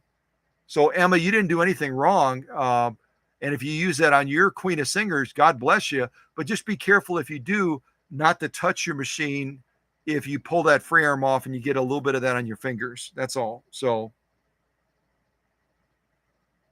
all right. I think that's the only text message. I had the text message from Joelle, then I had a text message from Emma as well. So other than that, I think I'm good to go. I'm caught up. Yay. All caught up. So yeah, I mean, it's such a great machine. It's such a great machine. You just don't want to inadvertently damage it by doing something that should be good and with good intentions, and then have a bad result, a bad outcome. So give me 1 second. I'm just doing one other thing real quick. Checking to see if there's any other messages that I need to acknowledge.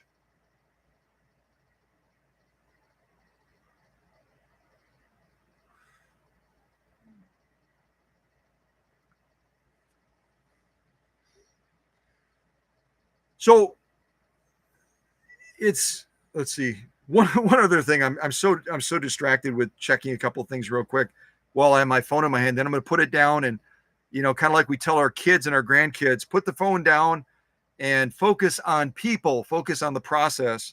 Don't focus on what you're doing with your phone.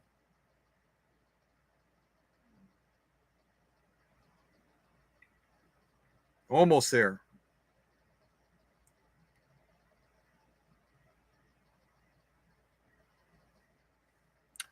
So real quick, while I'm finishing up, one other quick thing on the phone. I'm answering a real quick message that's time sensitive. Does anyone in the audience other than Emma? Does anyone in the audience other than Emma have a 222K? And if you have a crinkle finish featherweight, I really want to hear from you, because, like I said, that is like the unicorn of unicorns in the featherweight family. The unicorn of unicorns. But if anyone has a 222K, share whatever you want to share about that machine, because, again, we don't talk about these machines much because they're so rare. They so seldom pop up. They're in a lot of people's collections, but other than that, we just don't hear about them. Period. We just don't hear about them at all. So if anyone other than Emma or myself, currently, I've got two of the Queen of Singers in the workshop that came out of my personal collection, one going to Mississippi, one going to Texas. If anyone else has a featherweight convertible, please talk, share a little bit about that machine with us, and maybe when it was born, how you acquired it. Any of that stuff would be super awesome, cool. That would be really, really, really cool to hear that story. And again, this machine is going to have the same motor as the standard featherweight, 0.4 amps. It's not a big motor at all, but when it's optimized, it's crazy how much power this little machine has. I almost slipped into saying princess of singers, but that's the standard featherweight. I call the standard featherweights the princess of singers. These, you better not call them a princess, or you're going to get a backhand from the queen, because these are the Queen of Singers.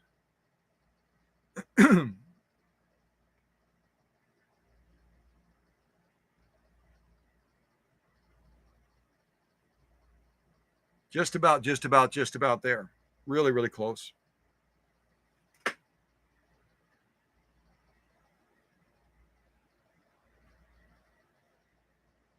Also, get some feedback from y'all real quick on the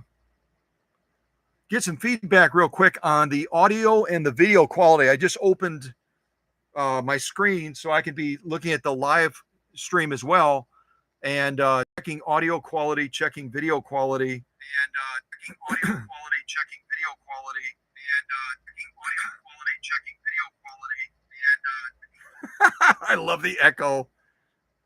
And it sounds like our audio is good. It looks like our video is good right now. So, and I did check the upload speed before I started this live stream, and it was good and strong. So, hopefully, we're going to be okay today on the live stream. So, the first thing we're going to stitch finally with this featherweight 222K is, oh, and let me talk to you about the setup as well.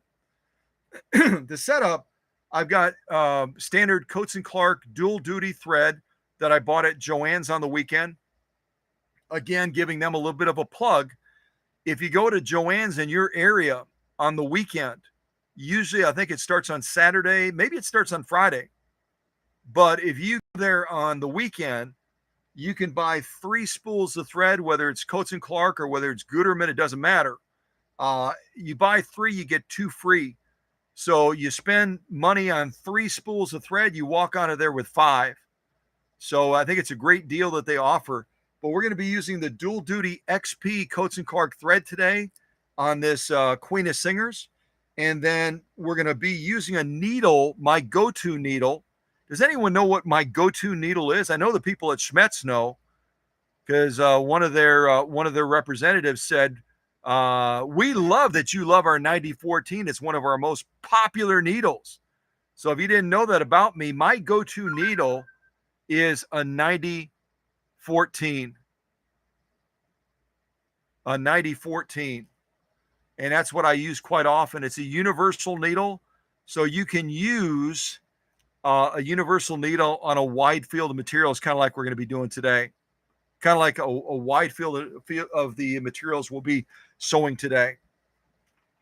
Yep, we're going to be sewing everything from bubblegum material to velvet to protected full grain leather. I'm kind of looking at my little pile over here. We might do canvas, saddle grade leather, denim with some spandex in it, 100% cotton. I already talked about velvet, this ribbon material. Yeah, we're going to be sewing on a variety of different materials during this live stream today. A variety of different materials to put this Queen of Singers to the test. And then shortly after that, I will be prepping very carefully to send this machine down to Mississippi. Elaine is very, very excited to sit down with her granddaughters and put this machine to the test. Very, very excited. All right, let me angle the camera. And unless somebody has input on the first sew off that I should do, I'm inclined to start with cotton. I'll stitch off on cotton, and then we'll kind of move into some of the other sew off materials. Obviously, this is a straight stitch only machine, but if you want to set it up with Singer's Auto Zigzagger, if you're not familiar with what that is, I'll show it to you real quick.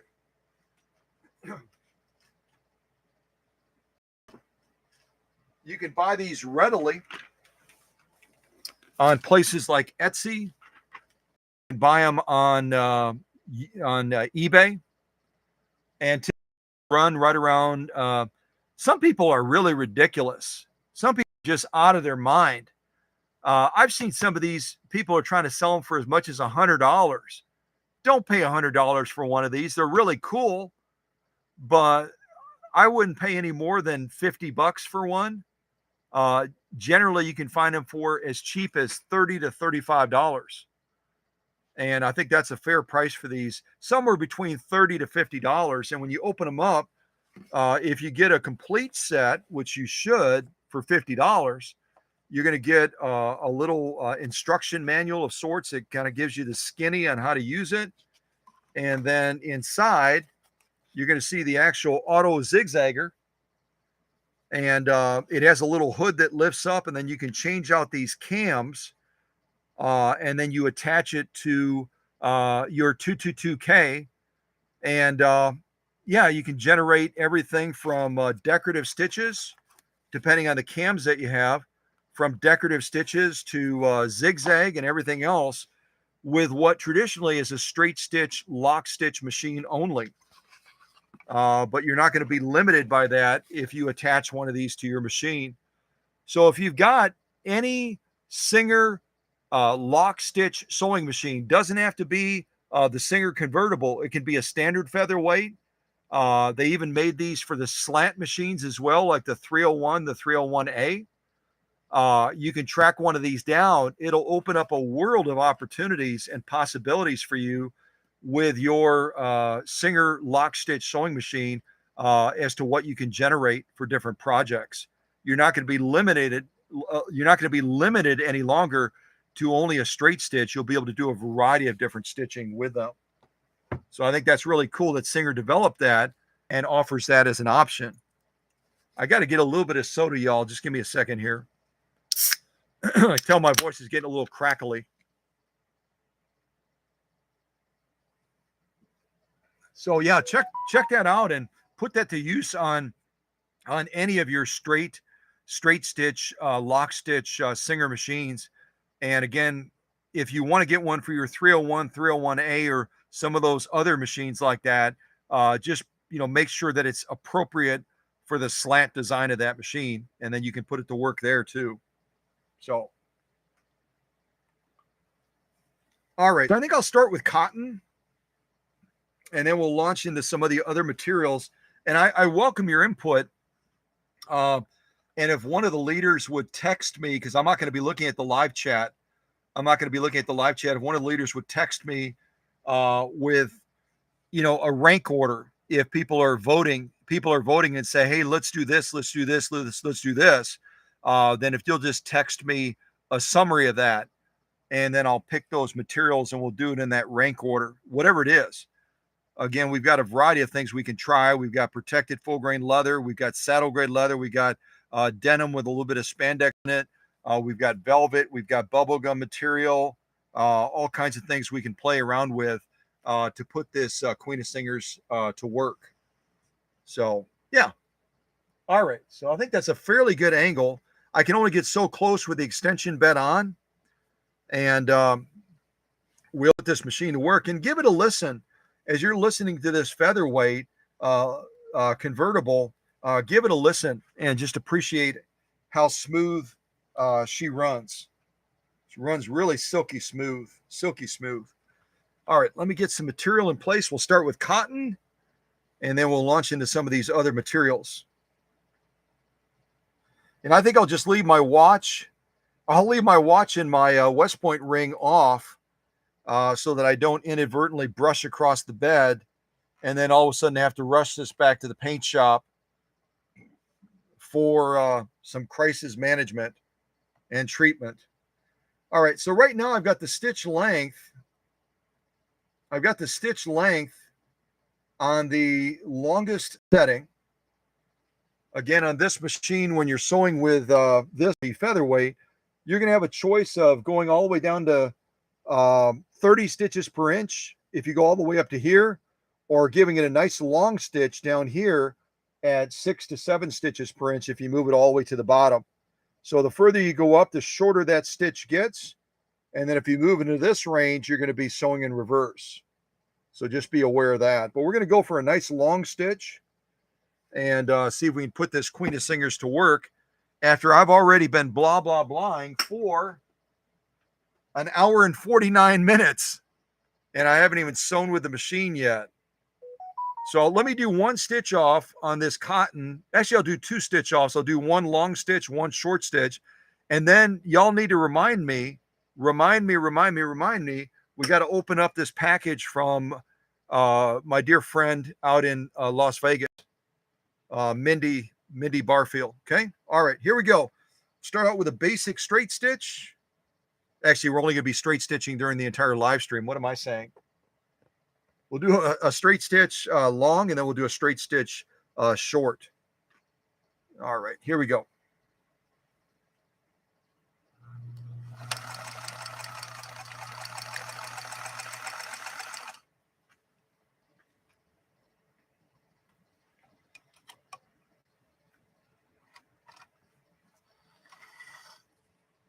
Oh yeah. And the featherweights are known for their straight stitching, aren't they? Featherweights are known for their straight stitching. A lot of people say that they have the perfect stitch. There's no such thing as a perfect stitch, just so you all know that. So if someone is trying to sell you a machine and they say it makes a perfect stitch, you right away know that they're full of malarkey and you should run away. Run away. Because a stitch can always be improved on. It can always be made better. But this featherweight, this Queen of Singers stitch is a beautiful stitch. I'll show both of them to you in just a little bit. Let's go ahead and do a straight stitch shorter after this, and I'll leave the rest of this space open for Elaine to do some sewing on with her granddaughters. And you guys are so smart, I don't really need to say it, but I'll say it anyway. As you change between materials, thicknesses, layers, this is your presser foot pressure control right up here, and you want to adjust it accordingly. If you're sewing heavy, if you're sewing thicker, multiple layers, you turn it clockwise so there's more pressure down. If you're sewing lighter materials like that velvet that we're going to be doing later, we might want to back this off a little bit so that there's not as much presser foot pressure on those lighter, more delicate materials. Okay. So now I'm moving my stitch length selector, kind of change angle here, moving my stitch length selector up. Could go around 12 stitches per inch, somewhere in that realm. And we'll lay that down right next to this other stitch line. And I can shut my light off too, get a little bit less glare down on the bed, reflecting off of that beautiful finish. We'll kind of sew in the dark a little bit here. All right, so our next stitch line now, good on this line as well. And we'll see what you think of this. All right. Oops, I forgot to take my take-up arm all the way up.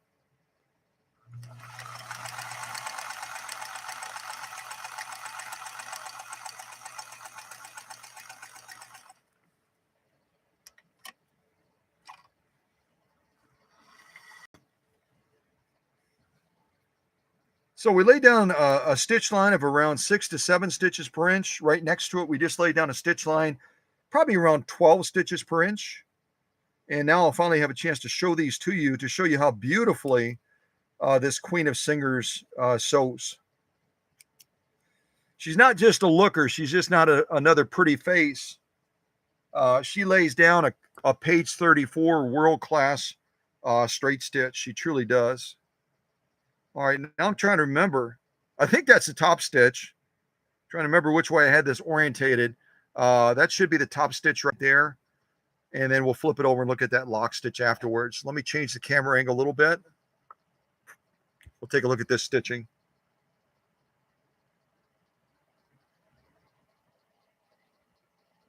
There we go. I thought the camera was kind of in a retirement phase, and now it finally focused in on that. So this is our stitching. That's our top stitch from this Queen of Singers. And again, I'm using a 9014 needle. It's a great generalist type sewing needle by Schmetz. But if we wanted to get even a finer definition on the stitch, we could always reduce that needle size, maybe to a size 80, like a lot of our quilters use.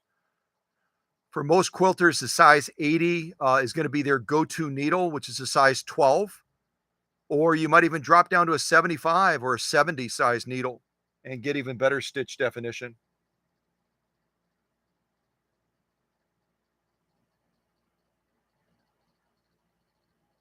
Change it like this as well. We'll look at it like this. Absolutely gorgeous stitching. And you would expect that.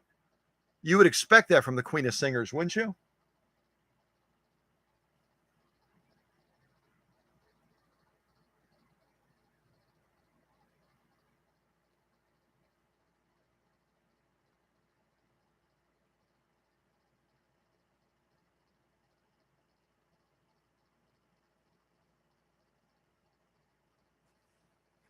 So beautiful stitching on this 100% cotton. Again, I cut these for sew-offs from fat quarters that you can buy at major retailers, sewing centers. And it's a great way to to verify that machine is ready to, is good to go. Verify that that machine is ready and good to go. Now our lock stitch, kind of turn it over, look at that lock stitch. I can even show it to you from this distance, and you can see right away that our tension right now is set perfectly, near perfectly, near perfectly for this straight stitching we're doing on this 100% cotton. It's just a beautiful balance between that top stitch and that lock stitch. It's absolutely as it should be.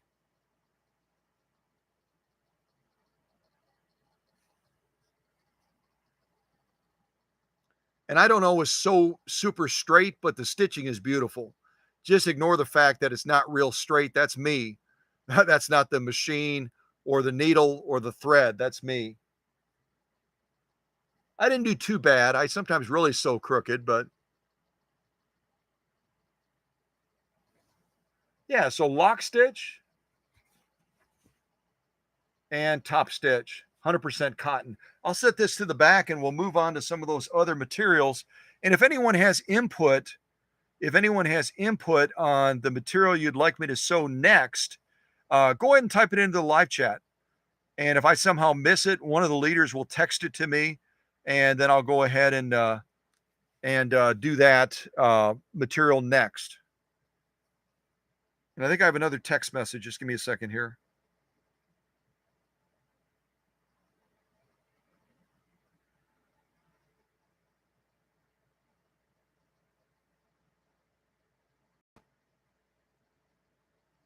Nope, that's totally something else. I don't need to respond to that right now. Okay. So if there's any input on material, again, we have velvet, we have bubblegum material, we have saddle grade leather, we have protected full grain leather, we've got denim with some spandex, we even have canvas. Any of those materials we can certainly sew with this featherweight 222K.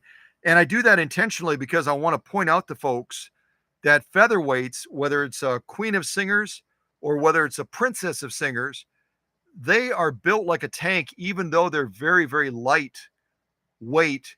Does anyone know the weight of a featherweight and the difference, if any, with the weight of a 222K?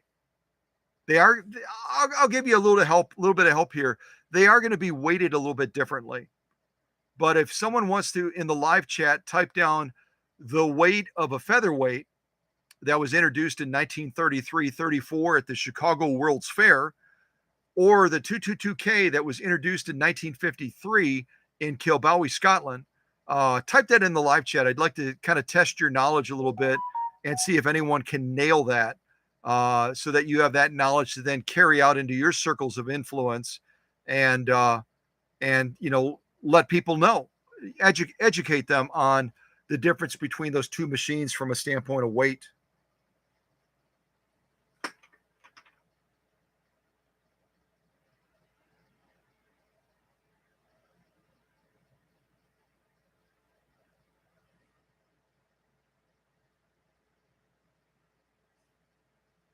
Yeah.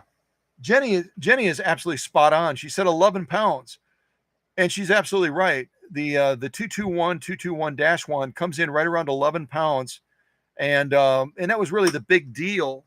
That was the big deal at the Chicago World's Fair that had the theme of Century of Progress. Part of that progress was making things more portable, making things lighter, easier to move around. And that's why they had the beautiful ladies of the day walking around holding the machines in the palm of their hand like this to show how lightweight those machines were, how portable they were, to be able to carry around. And so, 11 pounds, absolutely. The 222K is going to be just a little bit heavier.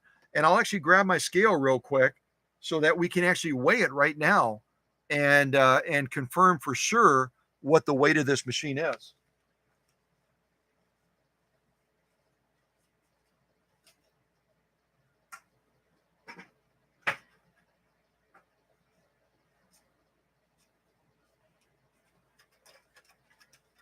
Just going to check the calibration of it real quick. Move our featherweight back here.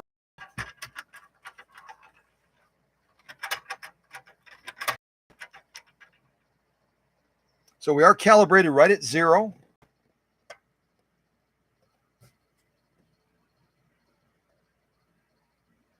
I'm going to go ahead and spin it around so I can then show it on the camera.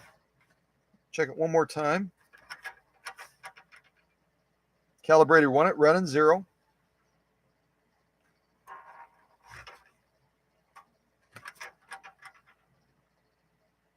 Then I pushed it back a little bit further, and now it's not calibrated. Hold on just a second.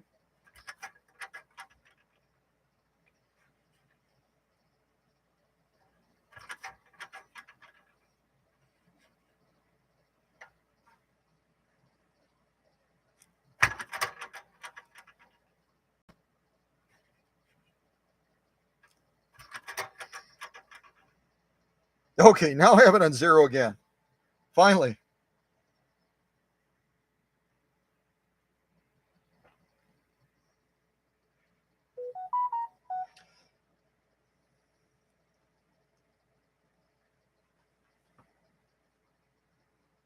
I must not have. That's not accurate. I was going to say, let me push the camera back a little bit further, see if I can get this further on. Yeah, I don't think my scale is reliable. My scale is not reliable. I'll tell you why. It's saying that this featherweight convertible, this 222K, weighs 10 pounds. That's not correct. That's not correct. The featherweight convertible actually weighs close to 14 pounds. So it's going to be 3 pounds heavier, approximately 3 pounds heavier than a standard featherweight. So I better get a different scale because that thing is way off.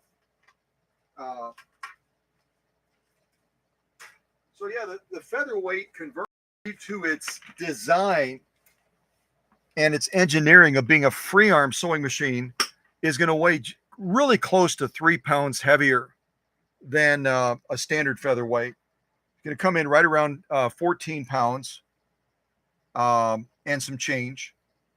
And but it's still incredibly portable. It's still very, very easy to move this machine around. It's still going to weigh less. It's going to weigh less than the big sisters to the featherweight that come in right around 16 pounds.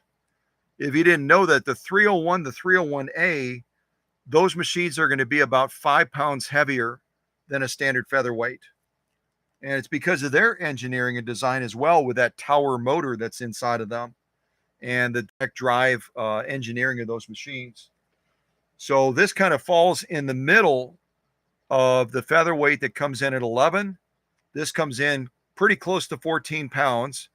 And then the big sisters, the 301, the 301A, are going to be coming in right around 16 pounds. So 11 pounds, 14 pounds approximately.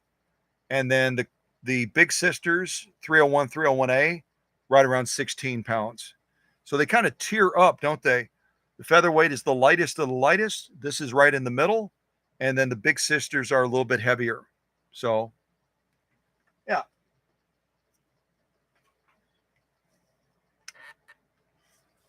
Okay.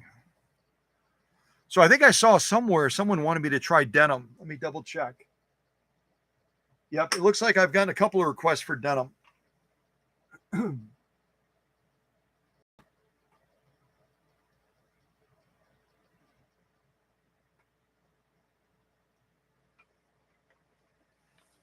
Okay, so let's go on to denim next.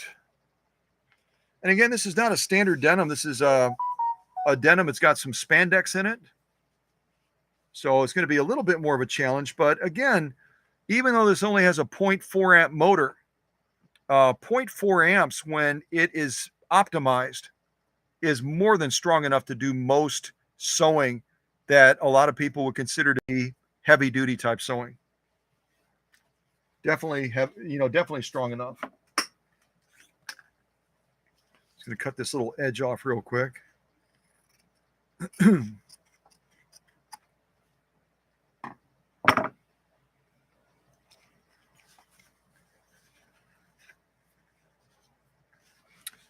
All right, so some people would get a little bit nervous. I'm just going to set that on the bed. Not about me setting it on the bed, but about sewing too heavy on a featherweight. I'm not concerned about that. I'm not concerned about that because I think that this featherweight can easily handle heavier sewing, because all throughout the machine, it's forged steel, and it's built incredibly well, incredibly well. So we are going to push this machine a little bit harder than some people might recommend, and that's okay. We can agree to disagree agreeably, and the proof is in the pudding when you see what the machine is capable of doing.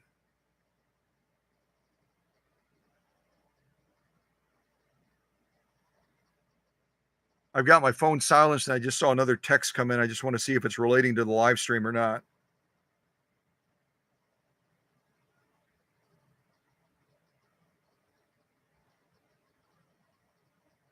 Phones are such a great resource, aren't they? But they can also be they can be kind of a hindrance and a distraction at times.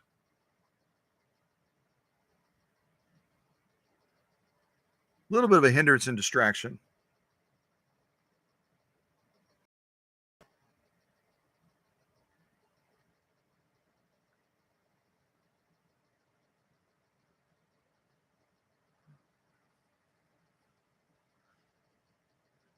So on the denim, I'm cutting right now whether we're going to do 4 or 6 layers. Still debating that.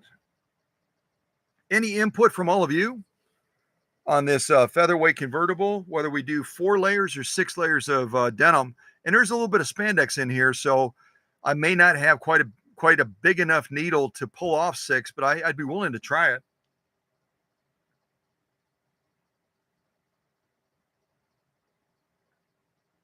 Let me look at the live chat real quick and see if there's any input on how many layers of denim we should try to pull off. I know the machine is strong enough to do 4 or 6, but I'm just not sure about the limitations of the needle that we're using. So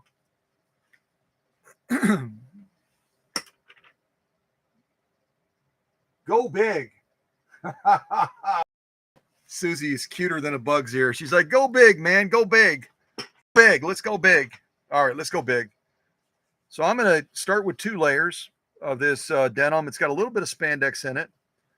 Go 2 layers, fold it right about there, get us up to 4 layers. Testing my origami skills. 4 layers, and then fold it one more time, get us up to 6 layers. So that's what 6 layers of denim with a little bit of spandex looks like. I wouldn't say it's a light sew off. I would say most people in our space of vintage sewing machines would say that 6 layers of denim is not a light sew off. It's more in the mid to, are you kidding me, difficult range. And we're going to be trying to do that right now with these with this spandex type denim. So let's give it a go and see how we do.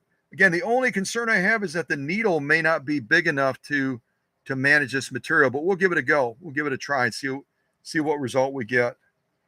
So 6 layers of heavy grade denim with a little bit of spandex.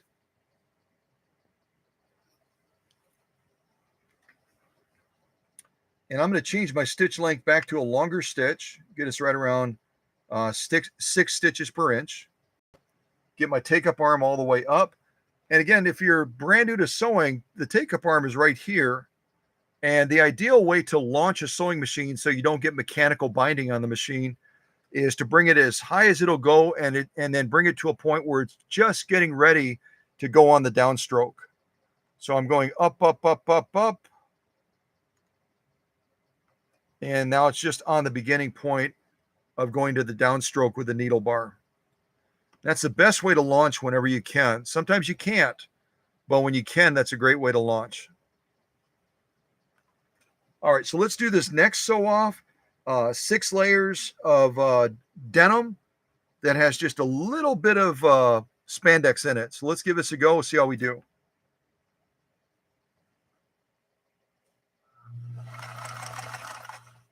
Oops, my thread dropped down. Hold on a second. Tighten up my spool of thread a little bit. There we go.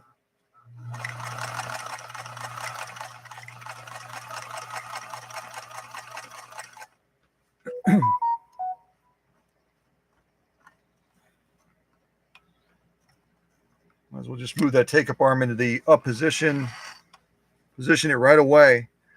And you know what? I always say it's always a pleasant surprise when you can take a smaller machine like this that a lot of people don't think of as being capable of heavy duty type sewing, and you can demonstrate something like this on a live stream. There's no opportunity to edit. There's no opportunity to deceive someone and make something what it isn't. And you're able to generate a beautiful stitch on 6 layers of denim that has some spandex running through it. The only thing you're going to experience when you take on a tougher sew off like this, the only thing you're going to experience is you'll notice that that stitch length is shortened a little bit because we probably did not have enough presser foot pressure. If you're ever sewing something and you've got your stitch length set near maximum, but you're not getting a maximum output as far as that stitch length, that's going to be because your presser foot pressure, in all likelihood, is not high enough. And that's where you're going to turn your presser foot adjuster up. On a machine like this, you're going to turn it clockwise to push that presser foot pressure up. And you'll notice without changing anything else on the machine, all of a sudden the length of that stitch will get longer and longer and longer and longer and longer and longer. So that's all product of the feed of the material over the feed dogs and underneath the presser foot. Okay, so let's take a look at this. We just did 6 layers of heavy grade denim. That's what it looks like right there from the side.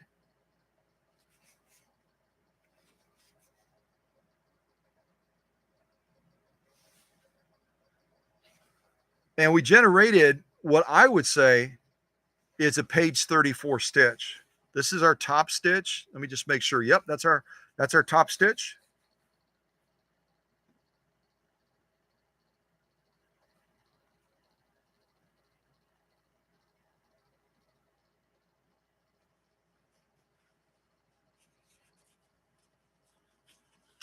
I can feel that spandex trying to pull this back. That spandex in there kind of almost like tries to manipulate the material a little bit.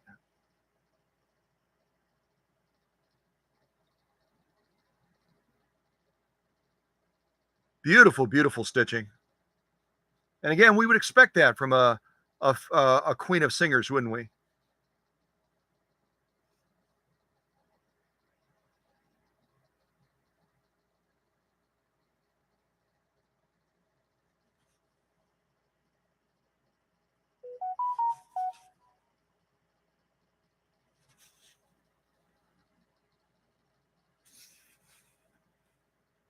Beautiful stitching. And again, the only thing I would change is I would bump up the presser foot pressure, and that would give us a longer stitch even more because we would have better feed. If we look at the lock stitch, after I show you the side again of 6 layers of heavy grade denim, our lock stitch now, if I spin it around, is going to be equally impressive. It's going to be a really, really beautiful looking page 34 lock stitch also. Kind of start over here and we'll move across.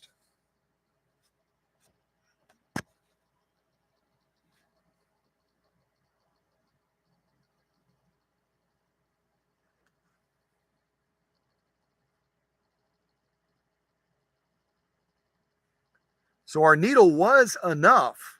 Our needle was enough with this 6 layers of denim. Even though it's got a little bit of spandex in it, it was enough to get the job done.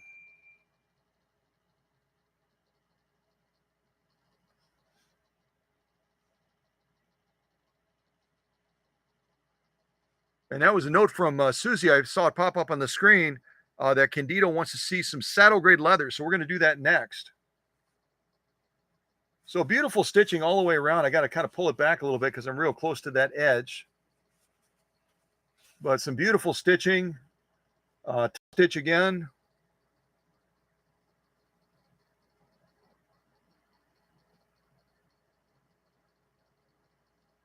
Our camera's having a little bit of a Saturday fever here of saying, I don't know if I want to focus or not. There we go.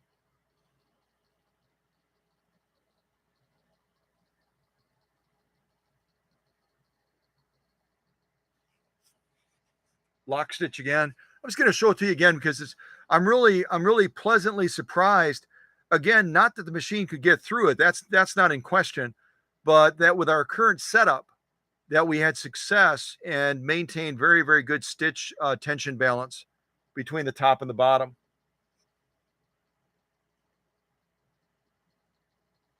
Very, very impressed. And again, look at what 6 layers of heavy grade denim looks like. That's serious sewing right there. The only thing I'm going to do real quick before I forget is I'm going to bump up our presser foot pressure just a little bit, because I think we're a little bit on the light side for some of the sewing that we're going to be doing, especially moving into the leather now. So I'm going to bump this up just a little bit, give it a nice full turn. And now we'll move on to that saddle grade leather for Candido. Throw this back here with the other one.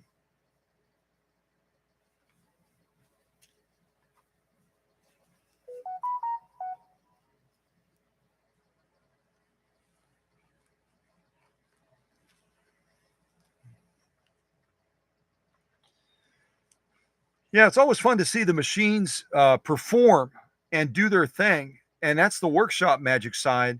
But it's also fun as you're sitting down to a machine like this. You know, if this is your machine and you're sitting down to it, to be in awe of the way the machine presents as well, its appearance, its beauty. That kind of inspires you to take on new projects. And while you're sitting in front of that machine, just to enjoy and delight in what that machine is capable of doing, and also how beautiful she looks doing it, you know? Kind of like a beautiful woman that can get all sweaty and she still looks good. You know what I mean? Not to be weird, but some women just carry themselves with a grace and a beauty. It doesn't matter if their hair is blown out of position, if they're sweaty, if they're going through a jungle, you can still look at them and go, that's a beautiful, graceful woman. And they just have a way of carrying themselves. Kind of like a machine like this. She can be going through 6 layers of heavy grade denim with spandex and still do it with grace and beauty. That's a sign of a really, really high end, off the charts type machine. All right, so saddle grade leather. Let's go into some of this now. Let's go into some of this saddle grade leather. So the first thing I'll do, I've got quite a bit of it cut up. I've got 2 layers. I'm gonna kind of set those to the side, and then I've got a single layer right here. I'll kind of show it to you from the side. Probably about almost 4 ounces of leather. Almost 4 ounces of leather. There are some belts that are about this thickness. It's not quite as thick as a heavy belt, but it's pretty doggone close. So we're going to do a single layer first, and then we'll launch into seeing if we can bump it all the way up to 2 layers. Again, something that's going to give some of the featherweight people a little bit of a heart attack. It's going to make them really nervous that I'm pushing a machine like this to that extent. So let me adjust this again, make sure we're all the way at our longest point. I already bumped up our presser foot pressure just a little bit. And now we'll try this saddle grade leather at the request of my friend Candido from New York. All right, take up arm is in the right position. Let's give this a go. And I'm going to keep my hands right here so you can see. I'm going to try to launch into this, and I'm not going to give it a hand start. I'm also, well, I can hold the thread. I can hold the thread as I launch, and then we'll check out the stitching right afterwards. Okay? All right, here we go.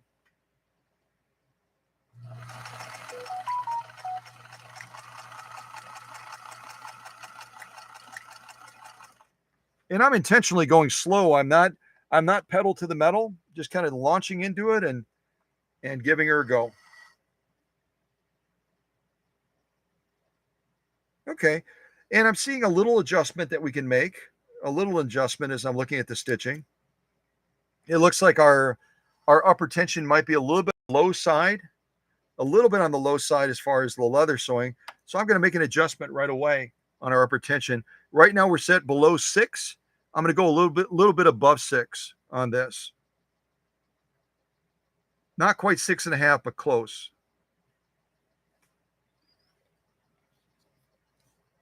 Because I can see our lock stitch is just a little bit on the underdefined side, just a little bit underdefined.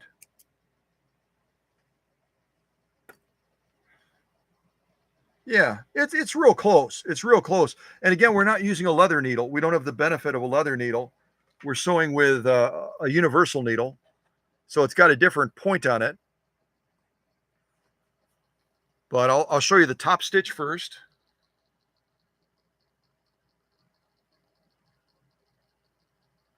Folks, that is a brag-worthy stitch. If you're making leather goods using your 222K and you're getting a top stitch like that, hold your head high and sell your products at a high price as well, because that is a absolutely drop dead gorgeous top stitch. That is absolutely, are you kidding me? But there's sometimes a trade-off. There's sometimes a sacrifice. Sometimes a sacrifice. If you're doing goods and you want a great top stitch, uh, you just don't want to sacrifice the lock stitch, which we didn't really do, but we didn't get as good of a lock stitch as we can possibly get. You'll see that shortly. But this is absolutely a gorgeous, gorgeous top stitch. Don't you love the way stitching looks on leather? And if you use let's say you use a heavier thread, a larger needle, you can even make that more poppy than it already is. Even more poppy.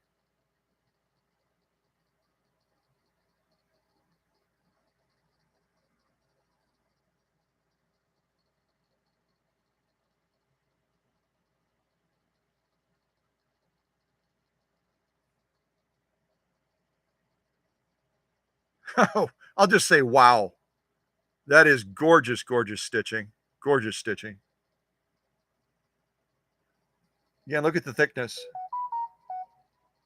That's at least 4 ounces of leather, folks. At least 4 ounces. Lock stitch. Again, it's a good looking lock stitch. Don't get the wrong message. It's a good looking lock stitch, but we could make it even better by either bumping up the upper tension as I've already done, or by reducing that bobbin case pull just slightly, so we can give a little bit of the authority back to that lock stitch. Get a little bit closer.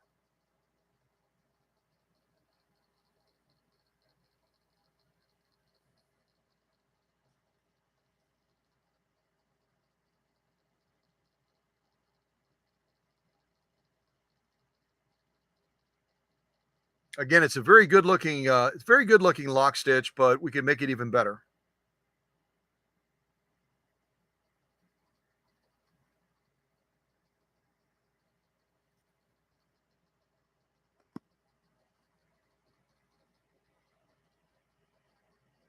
Yeah, I like it. I like it. So top stitch, lock stitch. That's a single layer saddle grade leather. And we can certainly go to 2 layers now, and we'll see how this Queen of Singers handles that. So I've got 2 layers of saddle grade already cut. Gee, is that saddle grade as well, or is that Italian? Looking at the nap on the back. And it's interesting too, as you look at these are all saddle grade leather. But when you look at the appearance of the leather, it changes a little bit. Coloration is just a little bit different. Here you've got a darker saddle grade. Here you've got a lighter saddle grade. Here on the nap, you've got a really, really nice flat nap, almost like the veg tan leather. It almost looks like a veg tan leather. I don't think it is. I think it's saddle, but it almost has the appearance of a veg tan leather. Then you've got what I'll say is a more dense nap type leather here. And similar here, it's not quite as dense, and the coloration is a little bit different. That's all a product of where that leather is taken from the hide of the animal. Yeah, you get a totally different appearance and look. So we can mix and match these. We could take this saddle grade and marry it to this saddle grade right here. Or we can go with similar colors. We have similar color right here. Throw that one to the side and go with these 2 right here. Put them back to back. And then try to step it up to 2 layers of saddle grade leather with this Queen of Singers. Yeah, I think we will. And then we'll be sewing something closer to that, if you look at that from the side. That's a heavy sew off, folks. That's seriously heavy. Seriously, seriously heavy. And we're doing it on a featherweight 222K, which most owners of a 222K, they would be really reluctant to do this. They're just terrified that they're somehow going to break something or do something wrong. Again, these are lightweight machines. The 222K is right around 14 pounds. The standard featherweight is around 11 pounds, but they're forged steel throughout. They're not plastic machines inside or out. They're built very, very well. So they can generally handle sewing like this with the proper needle, proper setup. So let's give it a try and see what we get. See what we get. And I'm just going to kind of hold it together. I'm not going to put little clips on there. I'm just going to see if we can go at it like this and see what result we get.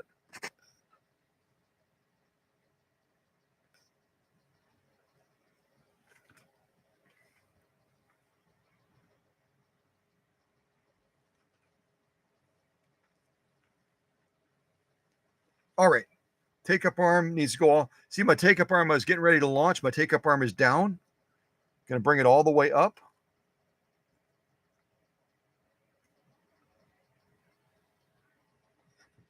Just that camera back down again. And again, I've got the light off right now because I think it's a little bit easier to see. If I turn it on, it looks like that. Turn it off, it looks like that. I think that's probably a little bit better to have the light off for right now. But certainly Elaine and her granddaughters, when they sew with us down in Mississippi, no doubt they're going to be enjoying the benefits of that LED light. All right, so let's launch into this next one. 2 layers. I'm again going to try to launch without turning the balance wheel, without giving it a little boost. And we'll see if that needle, again, a non-leather needle, see if that hits the leather and stops, or whether or not we're able to launch right into it. I'm going to give it a little bit more gas, and hopefully that's going to be enough to get the job done. Stitch length is at the longest.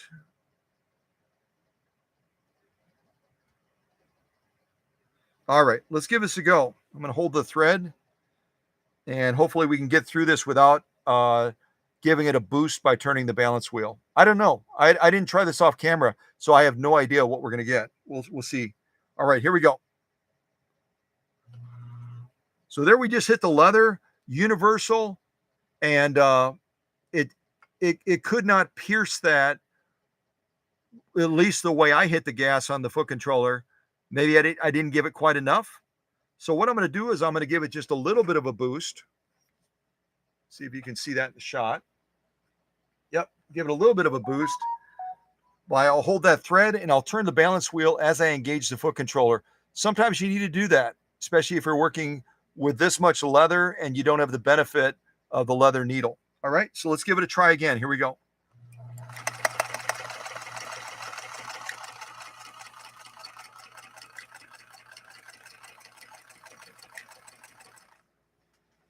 I didn't do so great at sewing straight and keeping the leather together. Maybe I should have clipped them. And we'll see how we did on the tension balance now. That's the big thing that I'm concerned about. So this is our top stitch. I just took it out.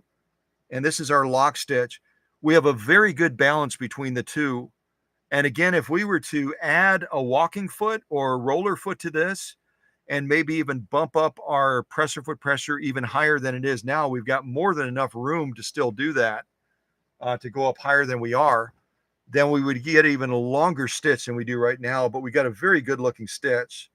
So I'm going to try to keep this orientated so I don't get confused about which way the leather was. And then we'll look at the stitching on these 2 layers of saddle grade leather. An ultra heavy duty sew off, ultra heavy duty.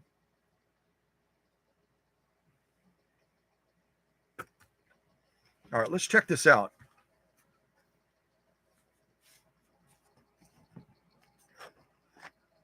So top stitch first.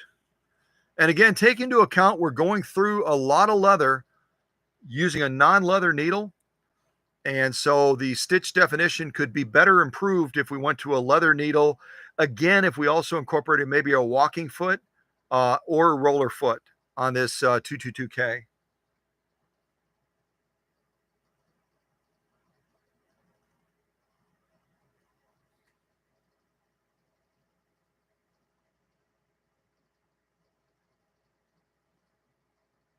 And again, if you occasionally see a little bit of the tilting of the stitch, that could potentially be a tension balance issue. I saw only one stitch. I saw one stitch on this top stitch layer that had just a slight little tilt to it. And again, we're going through a lot of leather using a non-leather needle. It could be simply that, or it could be that we would have to reduce our upper tension. Maybe when I adjusted it up to six and almost 6.5, that might have been a little bit too far, and I took a little bit away from the top stitch. But again, it's a matter of balancing the two. And if you're sewing a ton of leather, eventually you'll find that sweet balance that works.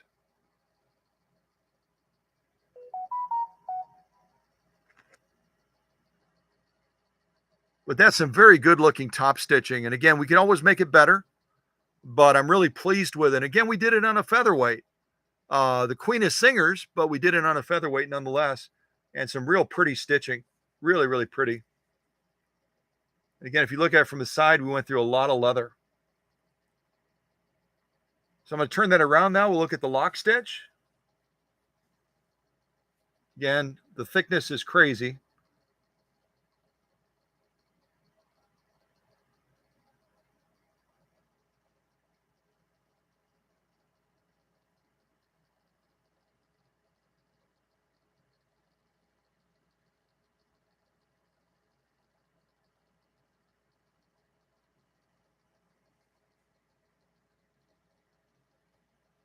See that from the side?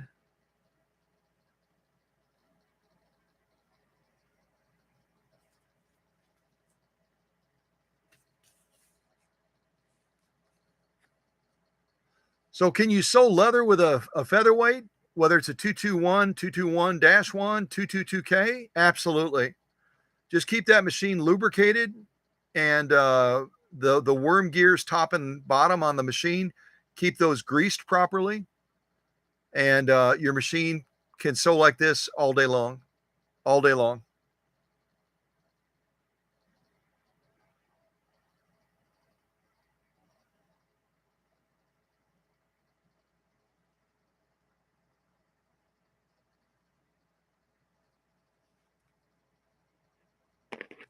Kind of like looking at the stitch like this too sometimes.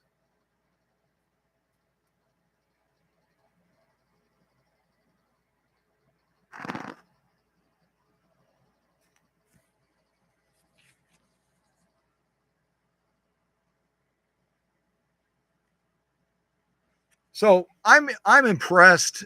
I'm always impressed when we can get through this much leather and still lay down a beautiful stitch. Again, when you're talking about saddle grade leather, the piercing threshold on this stuff is very high. It's built for durability in a lot of different applications.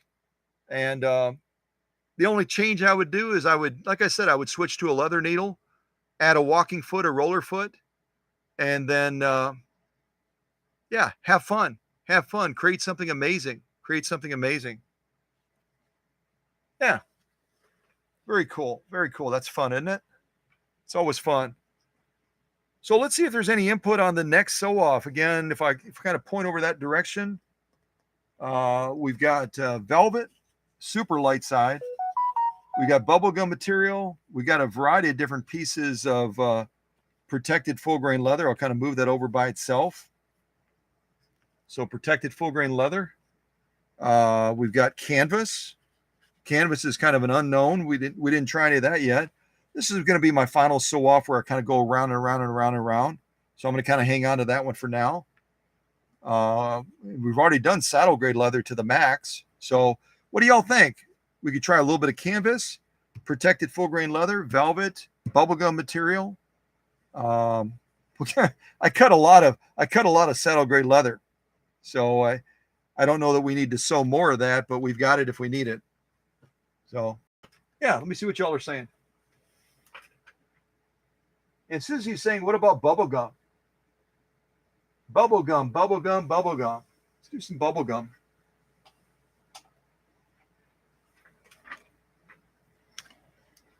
And of course, being the kid at heart that I am, if I grab some bubble gum, I got to grab some bubble gum too.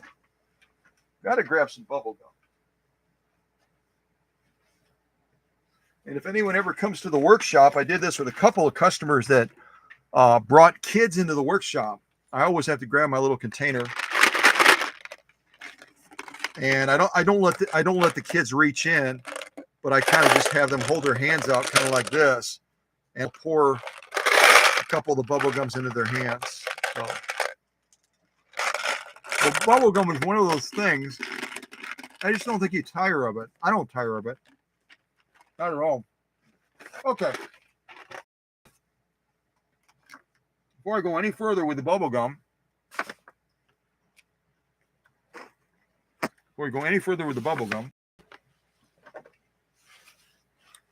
I've got to open up this package from Mindy.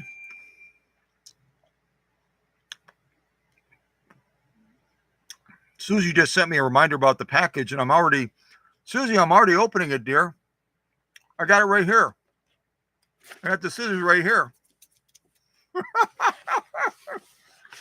I think Susie's internet speed is, maybe she's tracking behind a little bit.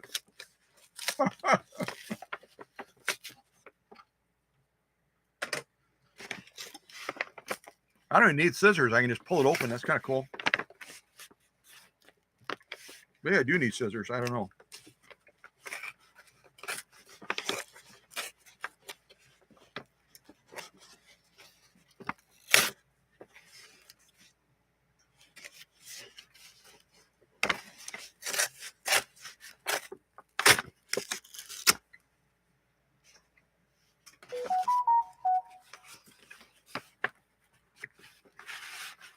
You see, the thing about our cow country gals is they're classy. You don't just, whatever you're going to send, you don't just stick it into an envelope like this. You come up with something like this pretty little gift bag.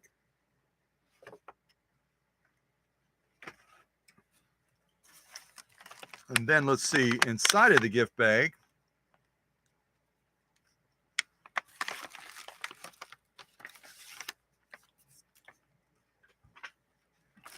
go with the card first, kind of take a peek in there.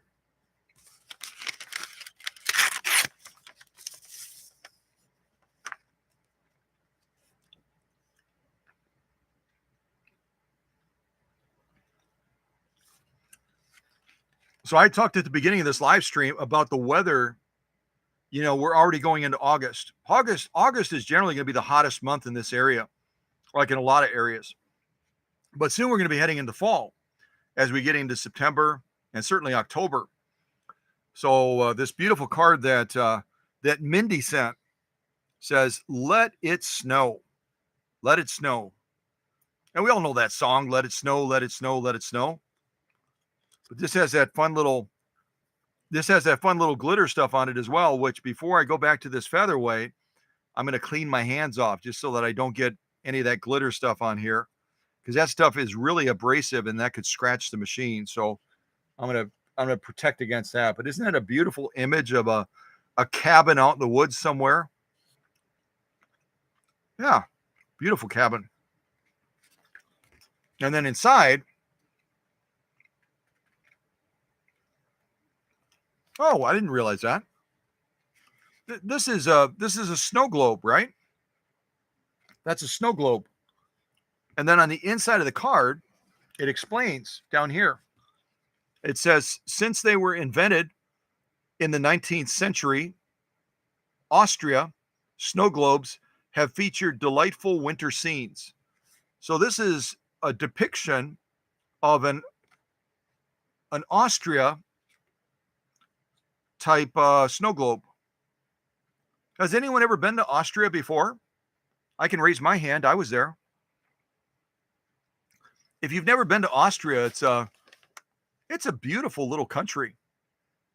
I remember crossing the border from Switzerland into Austria and stopping at a little cafe type place and I think I got tea or something like that. That's been a long time ago.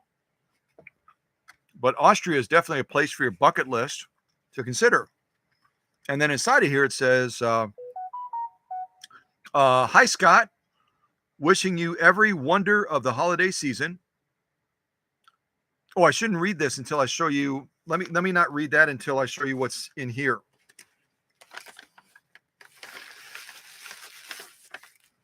Because then it'll kind of ruin it.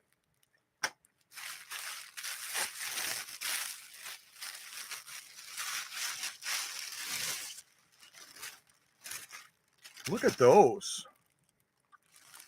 My Tootsies are going to be warm this winter. These are serious. Oh my goodness. I don't know if I'm going to wear these, Mindy. I don't know if I'm going to wear these or if I'm going to buy a house that has a fireplace and hang them by the fireplace. But you knitted these. Mindy from Las Vegas knitted these incredible socks. Holy mackerel. You can just feel the warmth in them already. How gorgeous are those? Absolutely spectacular. What a beautiful job, Mindy. What a beautiful job. Wow. Wow. That's a lot of work. Does anyone else knit? I don't knit. I wouldn't know where to start.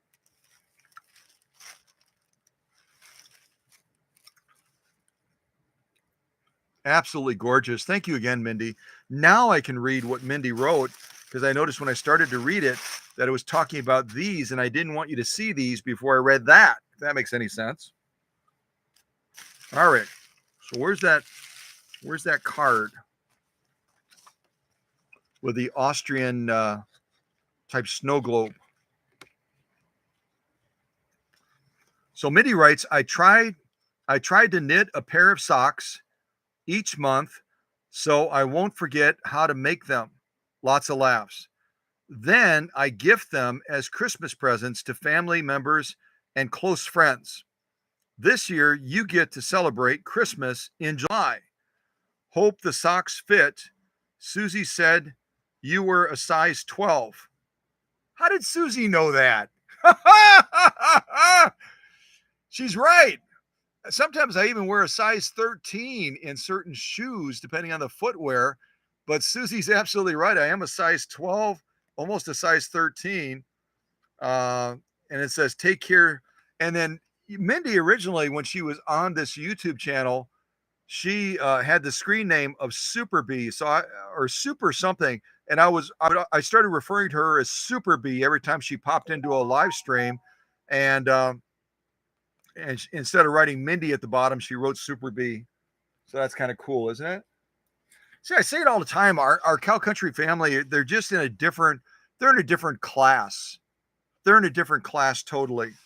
And they do thoughtful things like this. They surprise us with incredible gifts.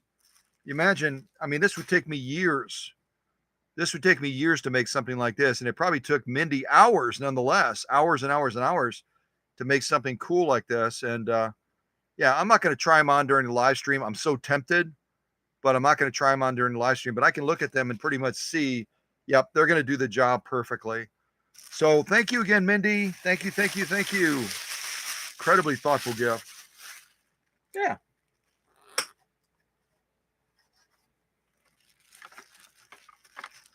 All right, let me put these away and we'll finish up this live stream with this Queen of Singers.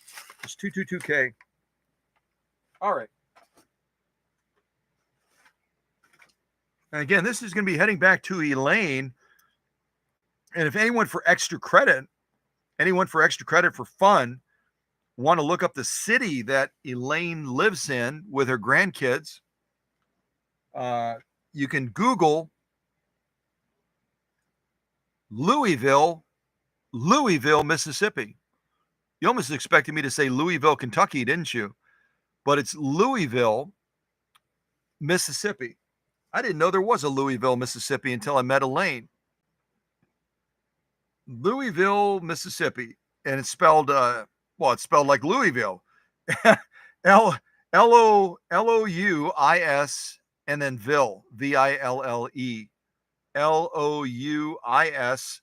Louisville, Louisville, Mississippi. Yeah. That's where this very rare 222K that comes from a production group size of 400 machines is going to be heading soon enough. All right. So I don't know what else we're going to sew now. Maybe some protected full grain leather.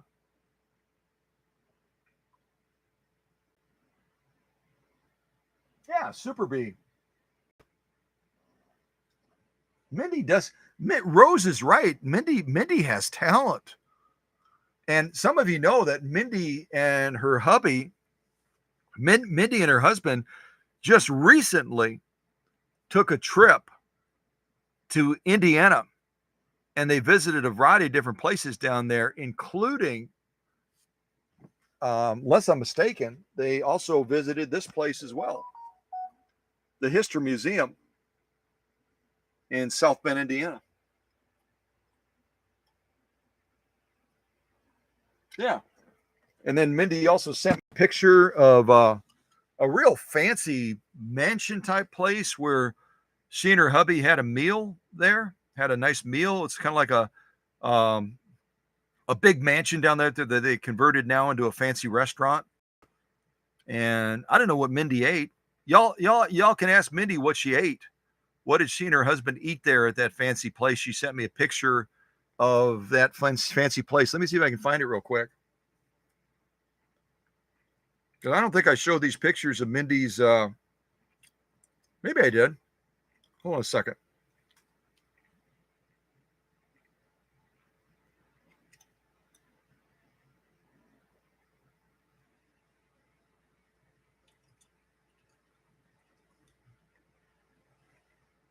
See if I can find this real quick. And I might have already shown these. I don't remember if I did or not, to be honest with you. So this, what is this place called? Tipper Canoe Place. Tipper Canoe Place, and it's some sort of a fancy restaurant place now. But can you imagine having dinner at this place if you go down to Indiana?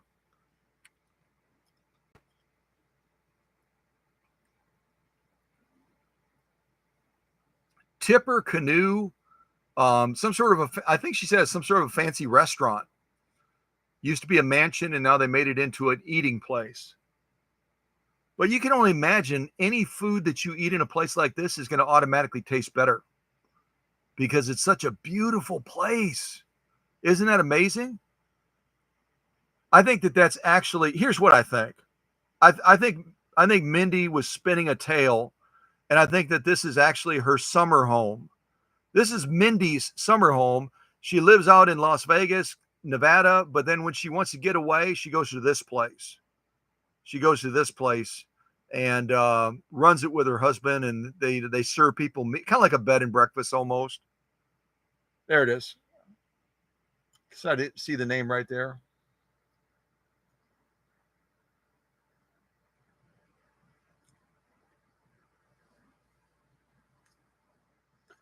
Tipper Canoe.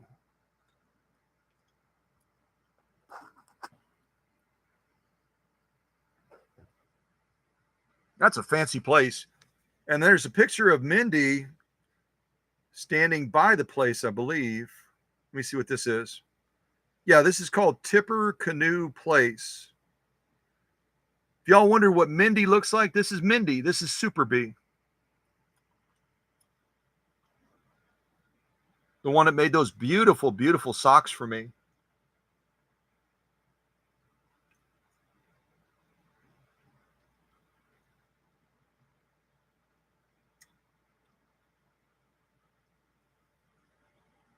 So if Mindy is still in the live stream, y'all need to ask her. I think it's an eating place. What did she and her husband order? I'm just curious. Curious what they ordered. Yeah. No, it is converted to a restaurant. I just read her note. Oh, and the other thing I forgot to mention, she mentioned it here in her text message, is it used to be the home, this fancy canoe restaurant converted, blah, blah, blah, used to be the home of the Studebaker family that made the famous Studebaker cars.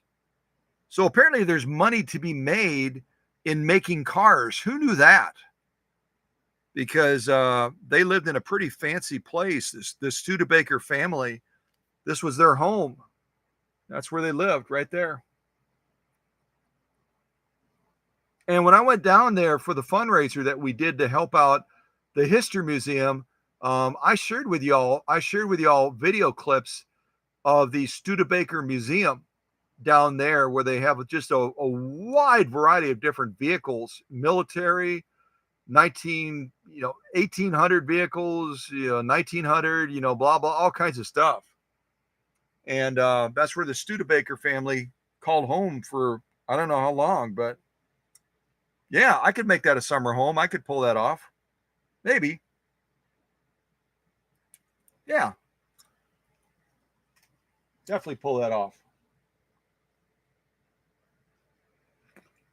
Well, thank you again, Mindy, for the thoughtful gift. And this winter, assuming I'm still in Wisconsin or somewhere cold, this winter I'm going to have very toasty toes with my size 12 shoes and my socks. Yeah, definitely. Very cool. All right. Well, let's do this now. Let's do some bubblegum material. I'll do 2 layers of it. I think that's normally what we do. I'm going to cut this down just a little bit.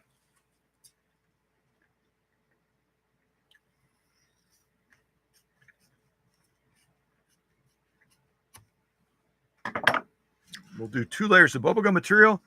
We'll move into a little bit of protected full grain leather, maybe. Yeah, and then I'll do my sewing in a circle. I'll put some fun music on to do that. And then we'll wrap up this live stream. Pretty daggone quick.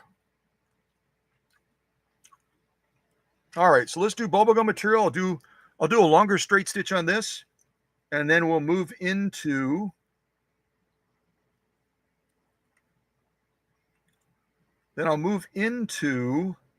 a short straight stitch. I like to try a short straight stitch on this bubblegum material back to back as well, and see how we can maintain tension.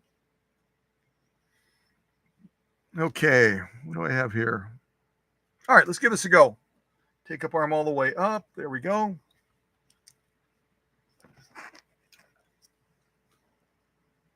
Okay. And I know I won't have to do a hand start on this one. All right, here we go.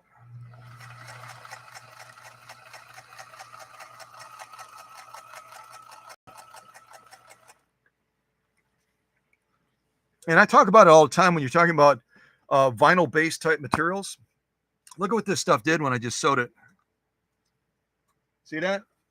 You can tell right away when something is vinyl-based, because when you stitch it, you try to stitch something together, it goes to like a crazy snake type routine of trying to curl away. If you've ever been out in the wild and you've come into contact with a snake, and even as a kid, a grass snake, and you're just curious to kind of touch it with a stick or something like that, they go into their little curly thing, or who knows what else they do. But that's kind of a little snake routine right there that this just did. So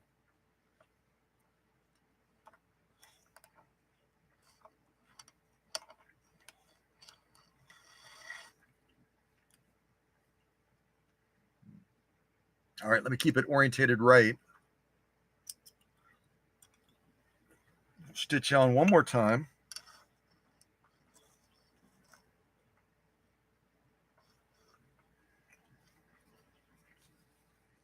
With a shorter stitch, and see how it manages against this vinyl-based material, this bubblegum stuff.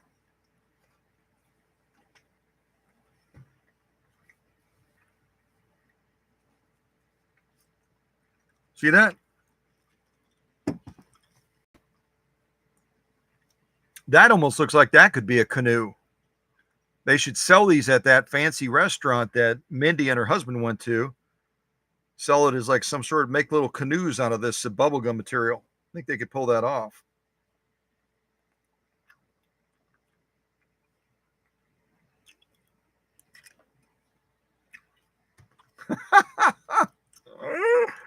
Oh, man, oh, man. All right, so we're going to shorten it down to, again, about 12 to 15 stitches per inch, somewhere in that realm. And I'm looking at this bubblegum material. It looks like we need a little bit more upper tension. So we're at about 6.5. I'm just going to go up to about 7 for this particular material because I'm kind of looking at the stitching. And you don't need as much upper tension to define that lock stitch as you shorten the stitch. And we are going to be shortening it quite a bit, but I did bump it up just a little bit. I just don't want to take away from the top stitch. All right, let's see what we get this time.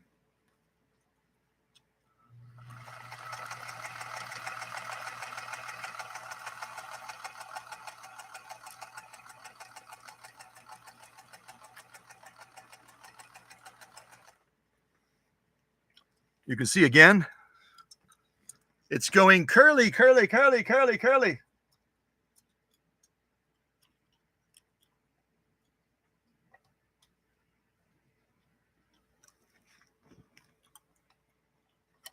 All right, let's check this out now.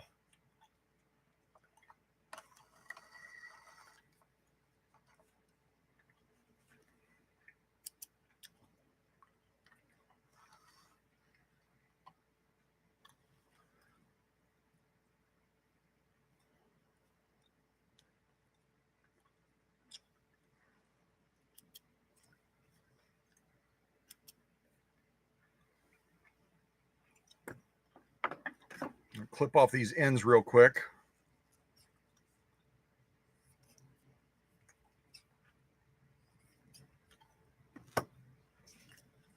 All right, let's check this out.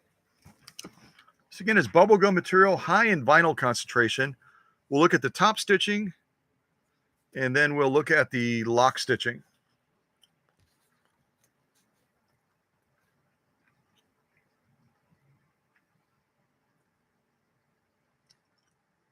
That is a really, really pretty stitch. That's one thing I'll say about this bubblegum material that kind of mimics leather is if you want a stitch to look like, wow, this is great stuff to sew on. It truly is. Great stuff to sew on.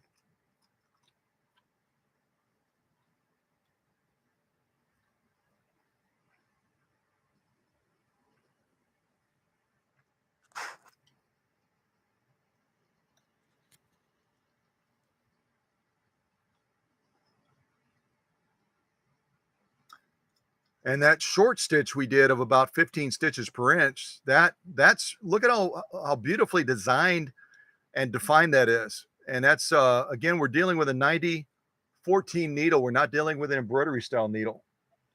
Let me bring that up a little bit. It's kind of dark.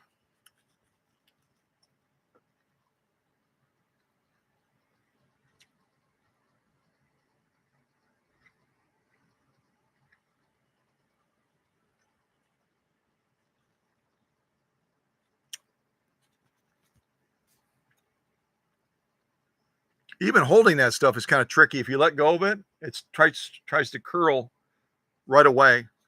Then if we look at the lock stitch, there's our lock stitch.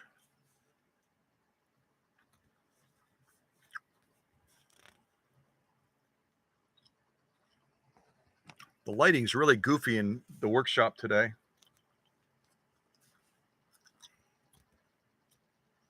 Try it like that.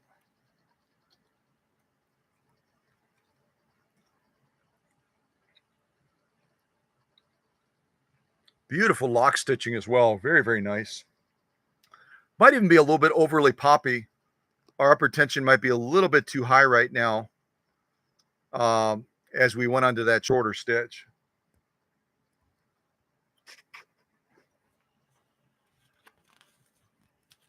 Trying to straighten that stuff out, it's kind of tricky.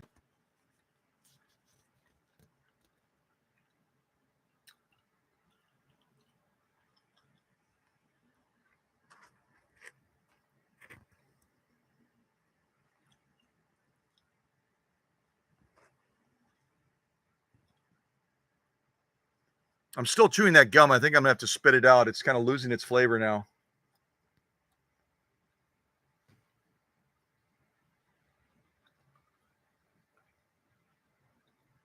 Yeah, so beautiful stitching on these 2 layers of bubblegum material, high vinyl based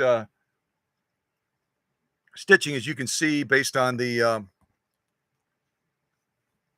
curliness of the material. It keeps trying to curl back on us. Yeah, let's move on to something else. That's a definite success. Definite success. Let's set that over there. This is our pile so far. In the back with our 2 layers of saddle grade. We did the bubblegum material. We did a single layer saddle grade. We did the 6 layers of denim and then the cotton. So already we're getting a really quite a nice sew off sandwich. Very, very nice.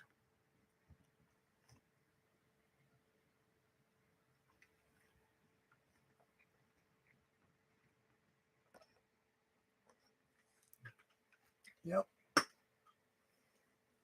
Quite a spectacular machine. And not just for looks.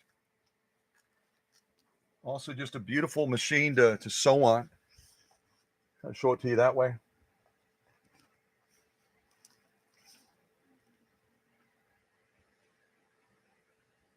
So save up all your pennies. Save up all your pennies, your nickels, your dimes, your quarters, your half dollars, your Susan B. Anthony coins, and everything in between and over the top. And eventually you'll be able to get one of these machines, because they're not a cheap machine to buy, that's for sure.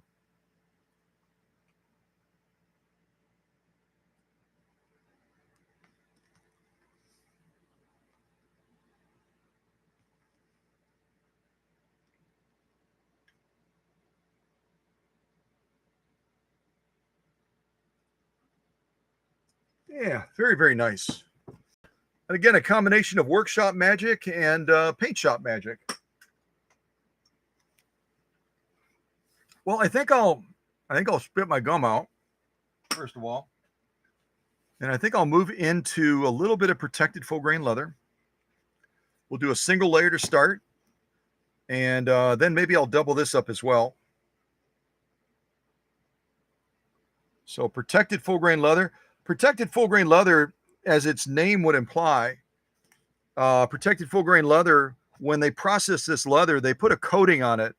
They basically chemically treat this leather, and they put on an invisible coating that protects the leather from staining. That's why it's called protected full grain leather. It's the leather that you typically are going to use in an environment, say, as this stuff is used locally here, to cover the seats of Lear jets and those fancy private jets. And that way, if one of those real wealthy people is drinking their glass of wine or something else that has a great propensity to stain, it's not going to stain this leather, or it's less likely to. They'll just wipe it off and maybe, use a light chemical to clean up the spilled wine, and then the leather should be good to go. So that's why this stuff, as soon as they put that chemical coating on it, it kind of galvanizes the surface to protect it from staining, but it also raises that piercing threshold quite a bit as well. And by raising that piercing threshold, it makes our job more difficult in getting through it when we're trying to sew this type of material. But it's well worth the effort, because generally the stitching that we get is going to be absolutely spectacular on this type of leather. I shouldn't say just this type of leather, also on the saddle grade leather as well, that Candido, our friend from New York, wanted to see.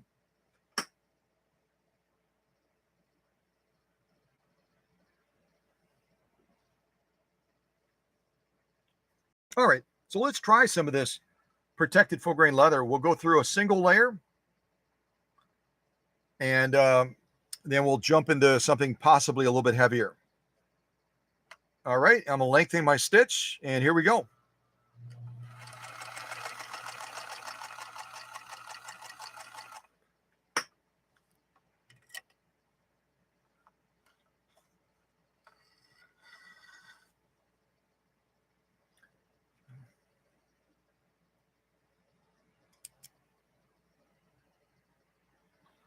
And I didn't talk about it when I was talking about the setup, and I probably should have. I told you it's a 90-14 needle, right? I told you it's 9014 universal needle. I didn't tell you about how you orientate this needle in this machine.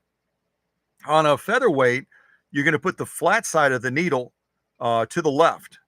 So when you slide the needle into the needle socket, the flat side goes to the left, and then obviously the long groove is going to be on the right, and the scarf is going to be on the left side as well. So the hook is going to catch that thread. And again, featherweights can run with a variety of different needle types. I would say even all the way up to 110, size 18. So this is our top stitch on this protected full grain leather. Really think it's quite a lovely stitch. There it is. Kind of go across and look at this.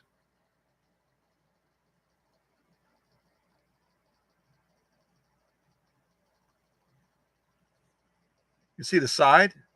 That's not a thin layer. That's not garment leather like I see some people trying to sew in their videos in that. It's a super lightweight leather, garment leather. This is a serious leather.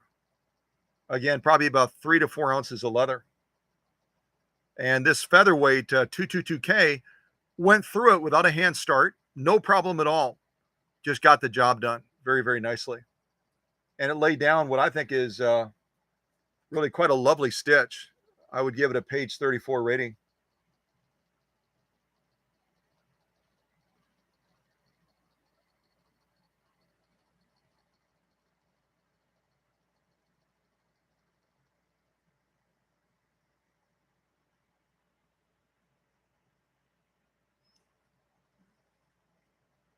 Lock stitch. Again, this has a little bit of a nap, so it kind of masks that leather a little bit. But if we pull it back a little bit like this, you all of a sudden can see that stitch popping out and saying, hey, here I am.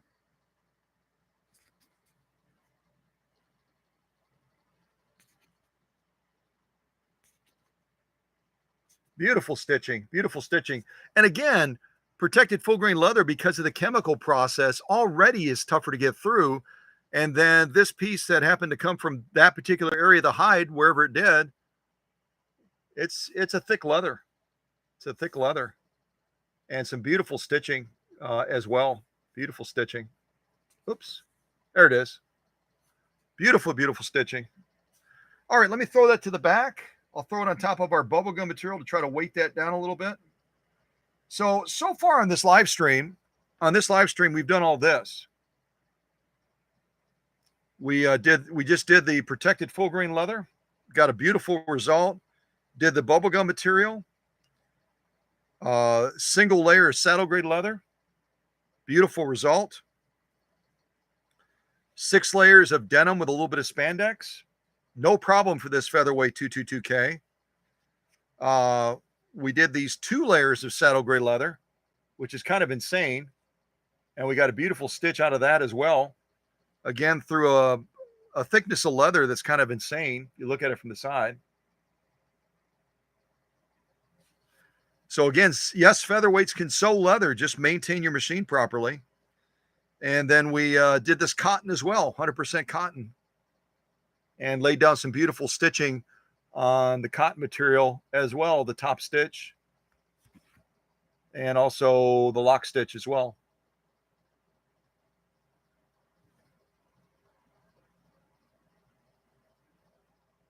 Kind of waiting for the camera to focus to see if it's going to focus. There it is. Yeah, beautiful stitching. So we've already done a fairly wide field of sew-offs. Again, everything from cotton to denim to leather to bubblegum material. But we'll do just a little bit more stitching. I'd also like to move over to the light side and do some of this velvet. I'll probably cut this in half because it's a little bit too long. But this velvet ribbon material is the kind of stuff you'll use around the holidays. Maybe to trim the tree skirt or something like that. Maybe add a little bit of this to some stockings, just to make it look festive. So this stuff is always fun to sew. And it's also a little bit challenging because it also, on the back of this velvet ribbon material, it's got a rubber base, kind of like a rubber coating. And that right away can mess around with that needle and causing skip stitches. So we're going to cut this in half and then give this a go and see what result we get. Again, I did not test this. Maybe I'm just that confident. I did not test this off camera on this featherweight, so we will see. And these scissors I'm using right now, if you're brand new to this channel and you're going, what kind of scissors are those? Those are kind of cool. These are Guggenheim scissors. And the name would imply when you look at, when you look at a scissor and you say, what kind of scissor is that? It's a Guggenheim. You right away would think of Herr Obermeister, right? It sounds German. It sounds European. But surprisingly, these Guggenheim scissors are actually made in China. And they come with a lifetime warranty. In fact, if you order a pair of these online and you get them, and for whatever reason you don't like them, maybe they're too heavy, maybe, I don't know, maybe you don't like that shiny brass looking piece right there. Who knows why you don't like them? But these people have enough confidence in their scissors that are made in China that they will say, let's refund your money and you keep the scissors. They're that confident about people falling in love with their scissors that they offer an unlimited guarantee. You get them, you don't like them, we'll send your money back, keep the scissors. Now, hopefully most people, like the story I told you about WK and that crinkle finish featherweight down in Oklahoma, hopefully most people have integrity. I hope they do, and they don't take advantage of an unconditional offer like that and take advantage of this company offering what otherwise is a very good product. But, and on top of that, these scissors come with a lifetime guarantee as well. So, if they break, if, I don't know, anything happens to them, these folks will replace them free of charge. So that's kind of a hard guarantee to beat, in my opinion. That speaks very highly of a company that believes in their product. So speaking of believing in the product of the workshop and the paint shop, let's put this featherweight to the test now on some velvet material. It's real slippery stuff, especially when we put these this plastic coating back to back like this. So I'm hoping it doesn't shift around too much. The other thing that I could do, but I'm not going to do it because of that slippery factor, is I want a little bit more pressure down on this delicate velvet than I normally would. So I'm not going to adjust the pressure foot pressure. I'm going to leave it right where it's at so that it's not going to be hopefully wiggling around quite as much, considering how slippery it is. And we'll try buzzing down this as well and see what we think. Yeah, get that take-up arm up. Get it all positioned up. All right, I'm going to buzz down this now. We'll see what we think of this. Now we're pushing the machine from sewing 2 layers of saddle grade leather, probably almost 10 ounces of leather. Now we're going to the light side, and we're going to put this velvet to the test and see how this featherweight 222K from 1953. Again, if you joined the live stream a little bit late, the first year that the 222K was introduced out of Kilbally, Scotland was 1953. The same year that Singer also introduced the 301A down in Anderson, South Carolina. So they were creating a buzz back in the US with their 301A coming on the scene and also importing the 222K the very same year in 1953. Singer was not dumb when it came to generating a buzz and getting people excited about the possibilities of what their machines could do for that sewist. All right, so let's give this a go now and see how this 222K does on the light side.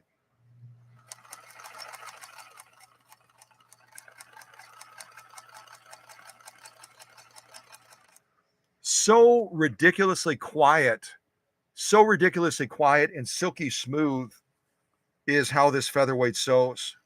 Just amazing. Okay, now interestingly, when these 2 layers of velvet that have that plastic backing, that coating on the back, it had a direct impact on our lock stitch, and you'll see what that looks like. And then we'll try stitching it one more time after we make a slight adjustment and see what impact we can bring. See what impact we can bring. But it just goes to show you again, as you move from one material to another, you might have to make some adjustments. You might have to make some changes in order to try to get the outcome that you want. Because we've just gone from sewing crazy heavy leather, and now we're sewing super light velvet. Super light velvet. So this is our top stitch on the velvet, 2 layers of velvet. An absolutely brag-worthy stitch. It's absolutely gorgeous. A page 34 plus. You know, definitely a stand up and cheer type stitch when you look at this top stitch. Just absolutely amazing. Try to get even closer.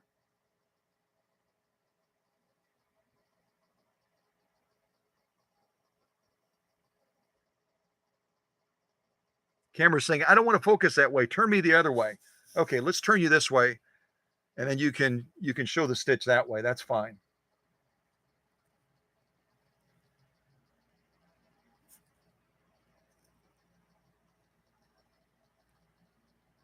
So definitely a brag-worthy, beautiful top stitch. Beautiful top stitch.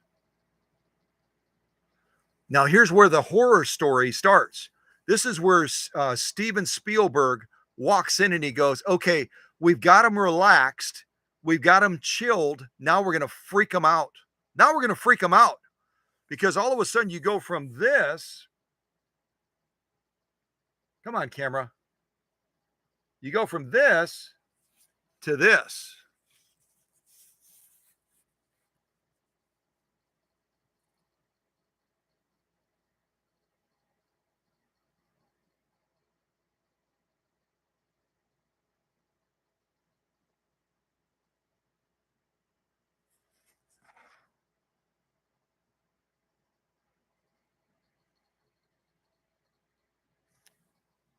So how do we correct this? What do we do to correct this? We've got a very lovely top stitch on this 100% velvet. We've got a very, very lovely top stitch, but we've got a nightmarish lock stitch on the bottom. What do we do? What do we do? There's our top stitch. Here's our lock stitch. The children are screaming. The children are screaming.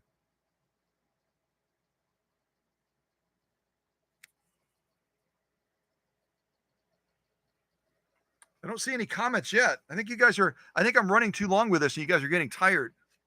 I think you're getting tired.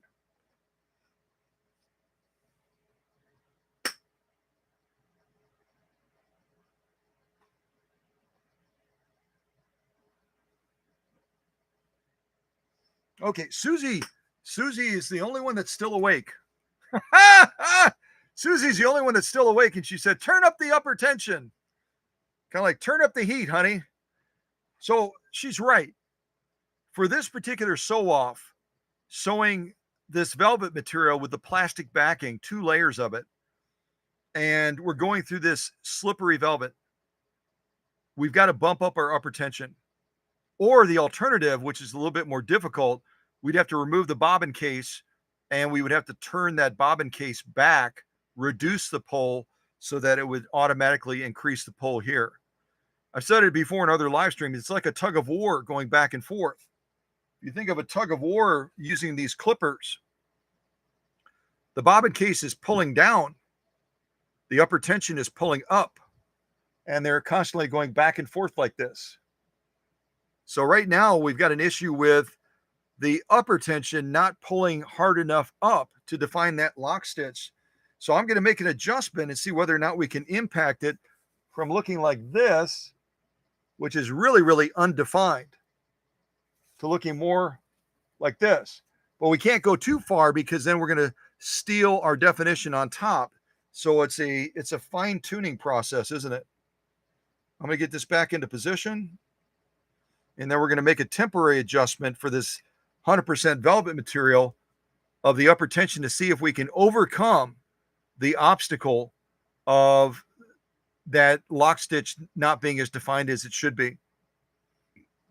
And again, we're not going to be adjusting. I'm going to do it one time and see whether or not we can nail it and get it to come back in the proper form. So I'm going to go from 6.5 on this velvet all the way up to just below, right around 7.5 is where we're at. So I went up almost a full point on the upper tension. Went from around 6.5 to almost 8. We're kind of like right around 7.5, right in that range. Let's see if that's enough. Otherwise, we might have to look at a different type of needle if we're going to be sewing 2 layers of this velvet material, because it's not just velvet, it's got that plastic backing as well, which again plays havoc as that needle is passing through and it's trying to get that thread to balance out between the top and the bottom. Okay, so let's give it a try again, see what impact we can look at them side by side. Row number 1, then we're going to do row number 2 and see whether or not we made an impact on that underdefined lock stitch. All right, here we go.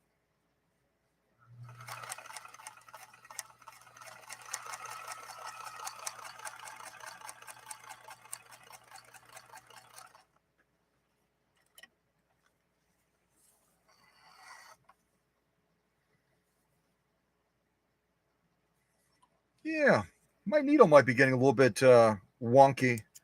We definitely made an improvement, but we're not as far as we would need to be. I can look at that from the side and I can see, yeah, we would need to go even further than we did, but you can see the direction that we're going when we look at that lock stitch, that we definitely are going the correct direction.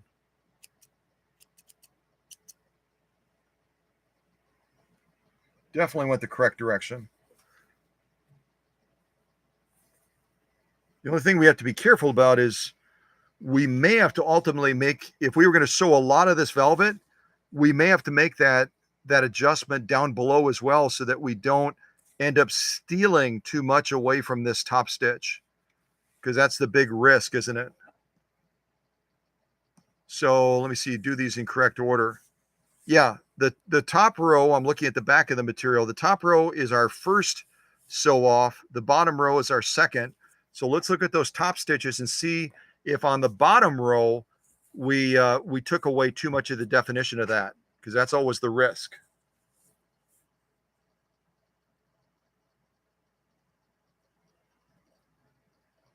I think we did okay. As a matter of fact, I don't think we went far enough.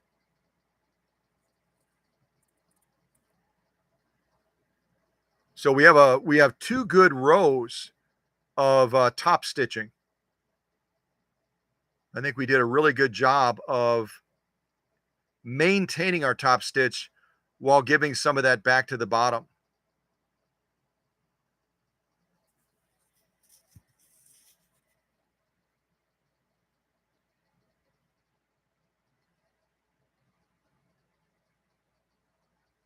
And again, just be aware that when you're making adjustments, that when you change one thing to try to improve it, you just don't want to go too far or you'll adversely impact the other side.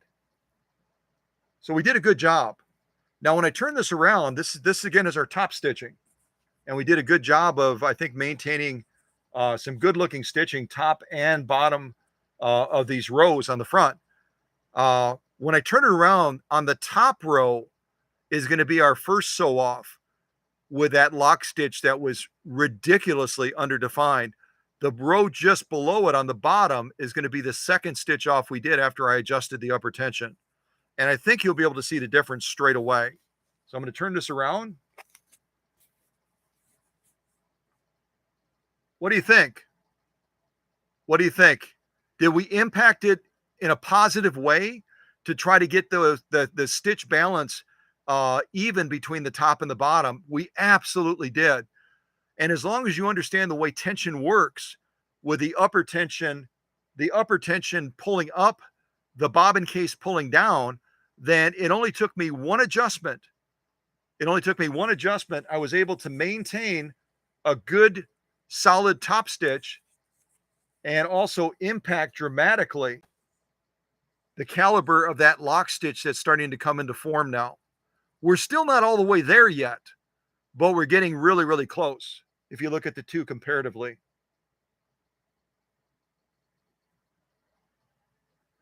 So velvet material with that plastic backing is a tricky material to sew.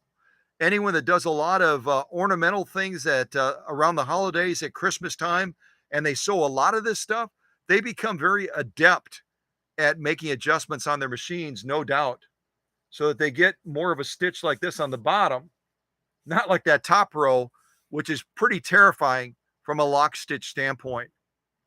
And we made a huge impact with only one simple adjustment, and we didn't compromise our top stitching.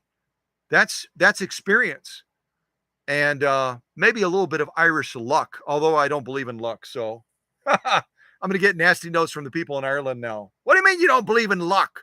What do you mean? So yeah, it's fun to understand the sewing process and make a subtle adjustment and all of a sudden have a totally different outcome, isn't it? It's really fun to be able to do that. Okay, so here's where I'm at. Here's where I'm at. I'm going to do one last sew off. One last sew off. And it's going to be to music. I'll probably put on some jazz or I'll put on some marching music. Who knows? And I'm going to buzz around and actually have two choices. Let's see here. I'm really inclined to sew this darker stuff. It's a little bit, this is also saddle grade, but it's a little bit stiffer. This one is a little bit, it's still very thick, but it's got a little bit more of a suppleness to it. So I think we're going to stitch this one with this 222K. We'll go around and around and around and around and around like you've seen me do before. And then we'll check out the stitch quality, and then we'll wrap up this live stream. How does that sound, Harold Burmeister? Yeah, I think that was a thumbs up, although I don't think he has any thumbs. So that's really a trick unto itself, isn't it? Okay. So it's really been a privilege and an honor to have the opportunity to prepare not only an incredibly beautiful and rare machine like this 222K, born back in 1953 from a production group size of only 400 machines, and not only give it workshop magic, but also paint shop magic on top of that. But also knowing how this machine is going to be used, that it's going to be an inspirational tool for Elaine's granddaughters, and that they then are going to become inspired sewists that will hopefully pass it along to their children, and then their children will pass it on and pass it on and pass it on and pass it on. And they're all going to fall in love, not only with the beauty of the machine, which is obvious,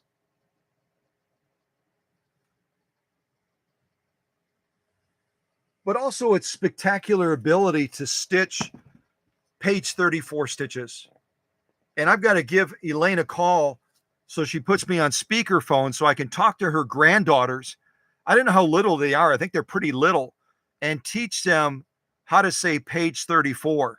So every time they sit down with grandma and they're stitching something, those little girls, being honest like they always are, little girls tend to be much more honest than little boys, I think. And they'll be saying to grandma all the time and driving her nuts, saying, "Grandma, page 34, page 34, page 34." And then Elaine will send me nasty text messages, which I will not respond to. And yeah, the game will start and we'll see where it ends. Yeah. I mean, that's the way I'm going to play it anyway. That's the way I'm going to play it. Okay. Let's see here. Looking for some music. Music, music.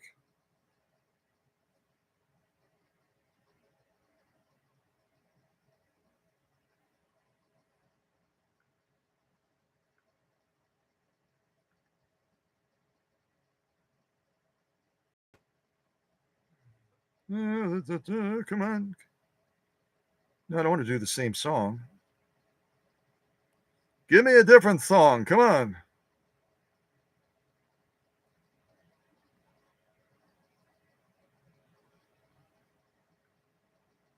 I just hit the wrong button. Hold on a second.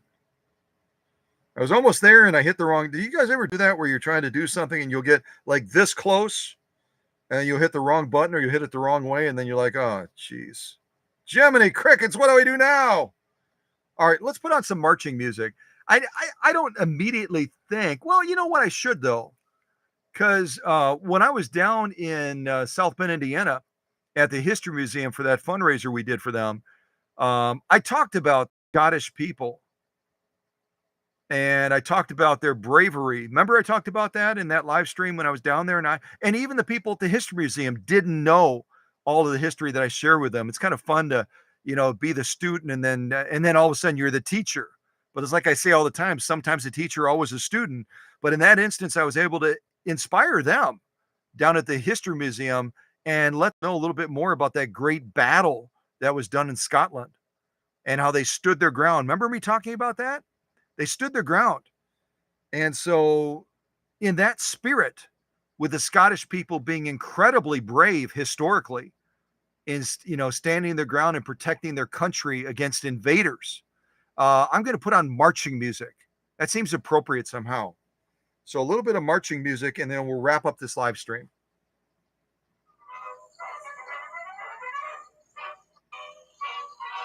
And some of this marching music is really, really, really old. But that's okay. I'm going to go fast forward a little bit. All right, here we go. Marching music.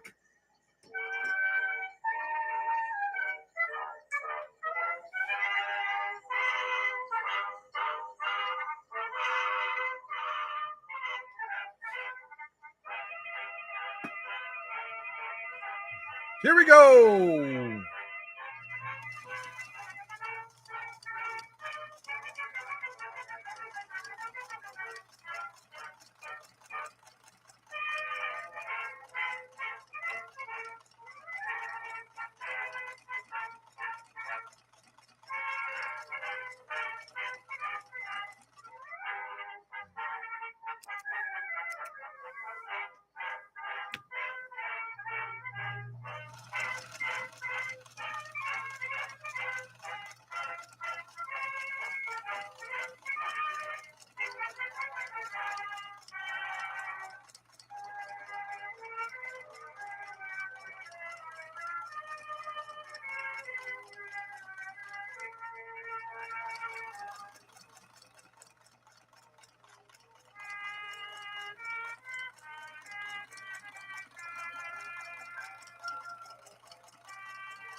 I can't help myself. It's the music.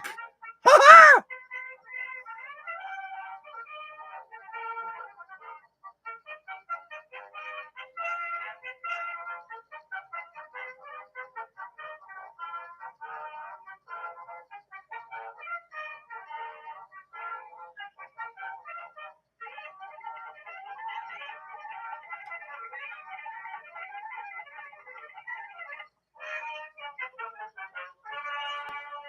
Lock stitch.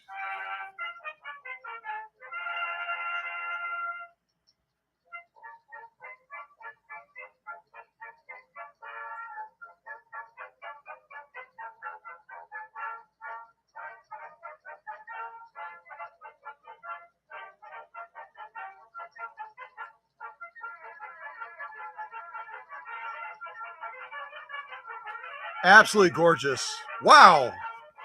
Ha ha! Yeah. So any of you that say a featherweight can't sew leather, that's my answer. Yep. Yep. Yep. Yep. And that's without a leather needle. That's no leather needle. Ha ha! Yes. Ha ha. Well, let's see what we sewed today with this gorgeous 1953 222K heading to Mississippi. Heading to Mississippi. Just got done sewing this. Let me pause my music for a second.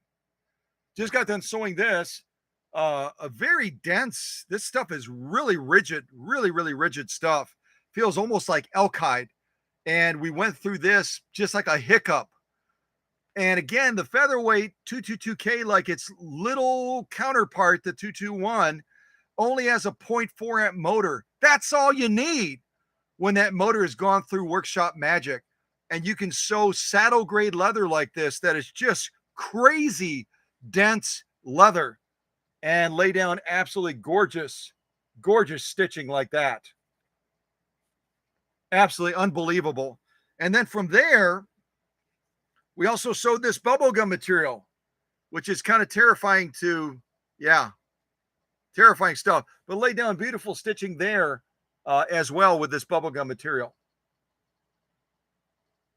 If the camera decides to focus. Come on, camera, we're almost done. We're almost done, for goodness sakes. Come on, do something. I know, there it is. Beautiful stitching. And I just remembered Emma sent me something. Hold on a second. She's probably yelling right now. She's probably yelling at the screen saying, Scott, I sent you something. I sent you something. She sent this fun little board, these little clips so that I can hopefully get things to whoops, I think Emma, I just broke your clip, hon. Apparently those push-ups are paying off, Emma. Emma, I broke your, I broke your clip, and all I did was like push on. I broke Emma's clip. Somebody dial 911 right now. I broke. Oh my gosh. Emma, the clip. Yeah. Okay. I'm throwing it away, getting rid of the evidence.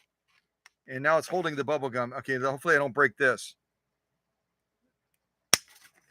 Emma, we got to come up with another plan, dear. All I did was push it. I pushed it and I broke the second one. It's there. I broke two. I only have two left. I've got two left, Emma. Oh my gosh, Emma, we need heavy duty clips, dear. We need Florida alligator clips. That's what we need. Alligator. Matter of fact, hold on a second. Let me set this board to the side. I think this guy's not going to break. Come on, open up. Open up. Open up, you little guy. Hold on right there. Hold on. Yep, hold on. Thank you. Thank you. Hold it right there. Don't let go. Don't let go, pal. Don't let, can we do it like that? You're not going to get a head rush, are you? Let's go like that.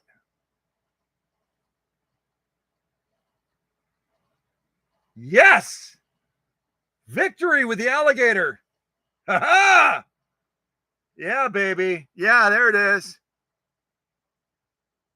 There it is. Thanks, pal. Thanks. Good. Good boy. Good boy. Yeah. So we did that. Let go now. Thank you. So we did that. Over there. Then we did this. Protected full grain. Can you open again? Thank you. Okay. Bite down hard now. Bite down. Don't let go. Don't let go. Don't let go. Thank you. Then we did this. Protected full grain leather. Beautiful stitching. Are you kidding me? Amazing. I know you're getting a head rush. We're almost done. We're almost done. Hang in there. Yeah, beautiful stitching with a protected full. Okay, let go. All right. Thanks, pal. Then we did some of the saddle gray leather. All right, one more time. Bite down. Bite down. Bite really hard. There you go. Yep. He does a good job with that, don't you think? Yeah. Thanks, pal. All right. So then we did saddle grade leather. I think there was Candido. Yeah, beautiful stitching. Wow. Wow. Look at that stuff. Unbelievable. Are you kidding me? Yes. Great job, buddy. You're doing a great job. Yeah. You let go now. Okay. Let go. This is not, we're not doing a tension lesson right now. You are not the bobbin case, and I am not the upper tension, but I'm going to win. Okay. I'm going to win eventually. All right. Let go. Come on, man. We're on camera right now. Let go. Ugh.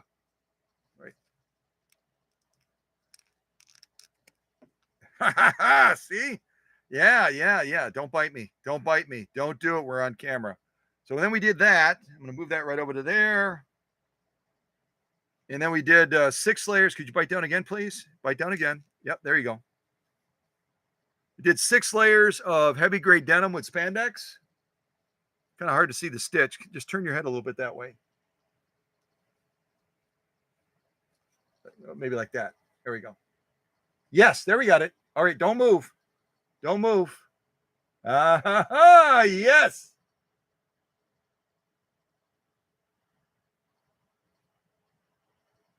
A little bit hard to see that, but that's 6 layers of denim with spandex. All right, now we're going to do upside down. Do like an alligator roll. Do like an alligator. Could you roll a little bit? Roll that way. Roll here. Let me tickle your. All right, thank you. Oh, you dropped it, pal. You dropped it. What's up? Come on. All right, here, bite it again. Bite it again. Thank you. All right, now we're going to show the other side. We already showed the other side.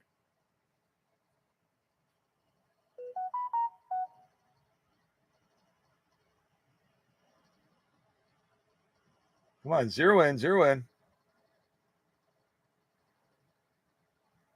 Maybe like that.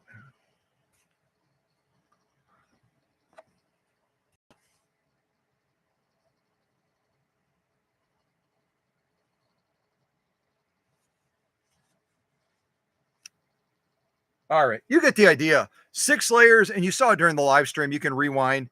6 layers of heavy grade denim with spandex being held by our pet alligator. I think he's an alligator. Yeah. Right. Let go, pal. Right. There we go. And we also did these 2 layers of, I'll show those last.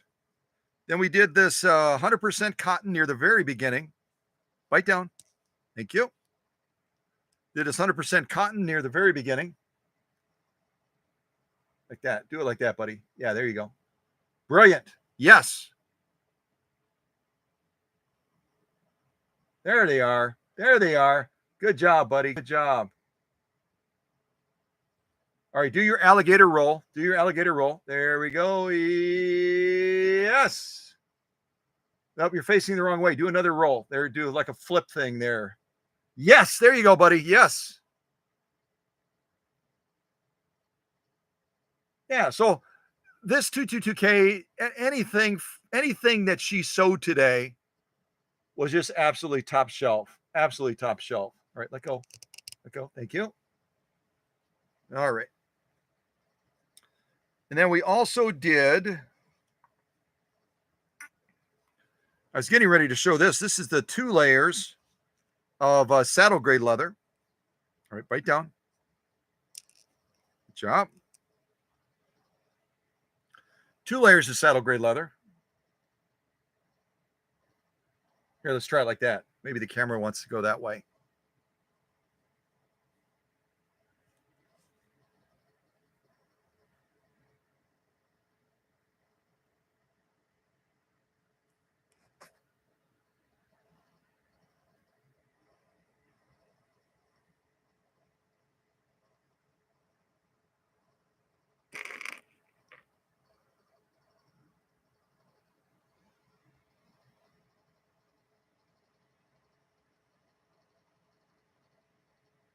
And again, we're not using a leather needle. We didn't use a leather needle on any of this leather, not even these 2 layers of saddle grade leather.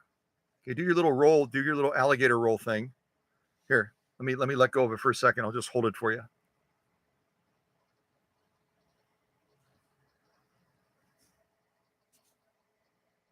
Yeah, beautiful stitching. Beautiful stitching.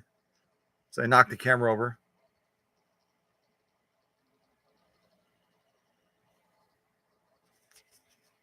All right, you get the idea. So saddle gray leather, 2 layers. Beautiful job putting that in the stack. We did this velvet, and the velvet was a little bit trickier than we anticipated. With initially, I'm going to set you down for a second, pal. Yeah, you can sit up there. Go ahead. So initially, it was a little trickier than we expected with the lock stitch. We did the top stitch. We got a great result on this velvet.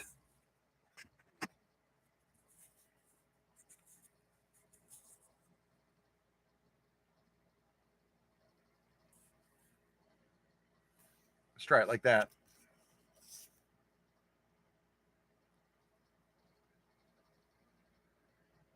We got a great result with the top stitch, but then we looked at the lock stitch and we're like, oh my goodness gravy.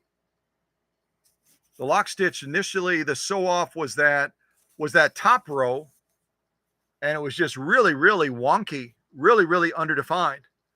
Then we did one simple adjustment, and we all of a sudden got that top stitch to start to zero in and really, really start to present itself.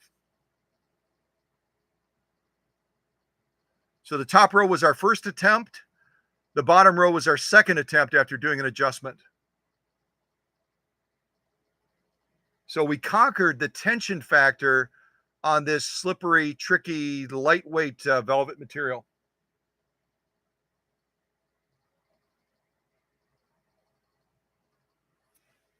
And then the last thing, let's see, did we already do that? I think that's all of them. Yeah. So at any rate, this, yes, I'll hold you there too, because you were a helper. You were the teacher's pet today. Thanks, Belle. Because those clips that Emma sent, they didn't hold out, did they? Yeah, okay. Open your mouth and look tough. Go ahead. Hold on a second. There you go. So this was our sew off during the live stream today. Leather and cotton and bubblegum material and denim with spandex and velvet and everything in between. So this was our sew off sandwich during this live stream for Elaine's 222K. So I really appreciate everybody's patience. I know we ran long today. We ran long today, as we usually do. But I think everyone hopefully had a good time and learned some new stuff. And also had a chance to interact with new people and make some new friendships, et cetera, et cetera, et cetera. And also see that featherweights are not just a pretty face. Featherweights are not just a pretty face, whether they're painted the traditional black as they should be, or if someone decides to doll them up and, paint them red or something else. They're not just another pretty face. They're also a very capable sewing machine when it comes to a variety of different sew-offs like we demonstrated during this live stream today. All of this on the live stream today, including our last sew-off through this very dense saddle grade leather. Yeah. So thank you to the leadership team. Thank you to Elaine, who, because of her circumstances, is going to watch this later, and for the opportunity of providing this heirloom piece to your granddaughters to enjoy for many generations to come. So all of that, blah, blah, blah. I'll put on a little bit more marching music, and we will call this a day. I'll put this little guy here. Yes, you can go there. You're our new official sew-off holder. You got that job. I hired you. Okay, put that there. Then I'll spin this around, move Emma's clipboard that had trouble. And turn our light back on. Rotate this way so you can enjoy that. I'll move these. Yeah, why don't we move them like that so they don't block this beauty? Right there. You can go over here. Here, why don't you go like right in the foreground? We'll go like this, and you can be like the leader. You're in charge now, little guy. You're in charge. All right, let's go back a little bit further. A little bit. That's too far. Yeah, that's probably about right. There we go. All right, take care, everybody. Thanks so much. We'll end with a little bit more marching music to remember the Scottish soldiers that defended their country in the same country where this machine was made, starting in 1953 until 19 61. Take care, everybody. God bless.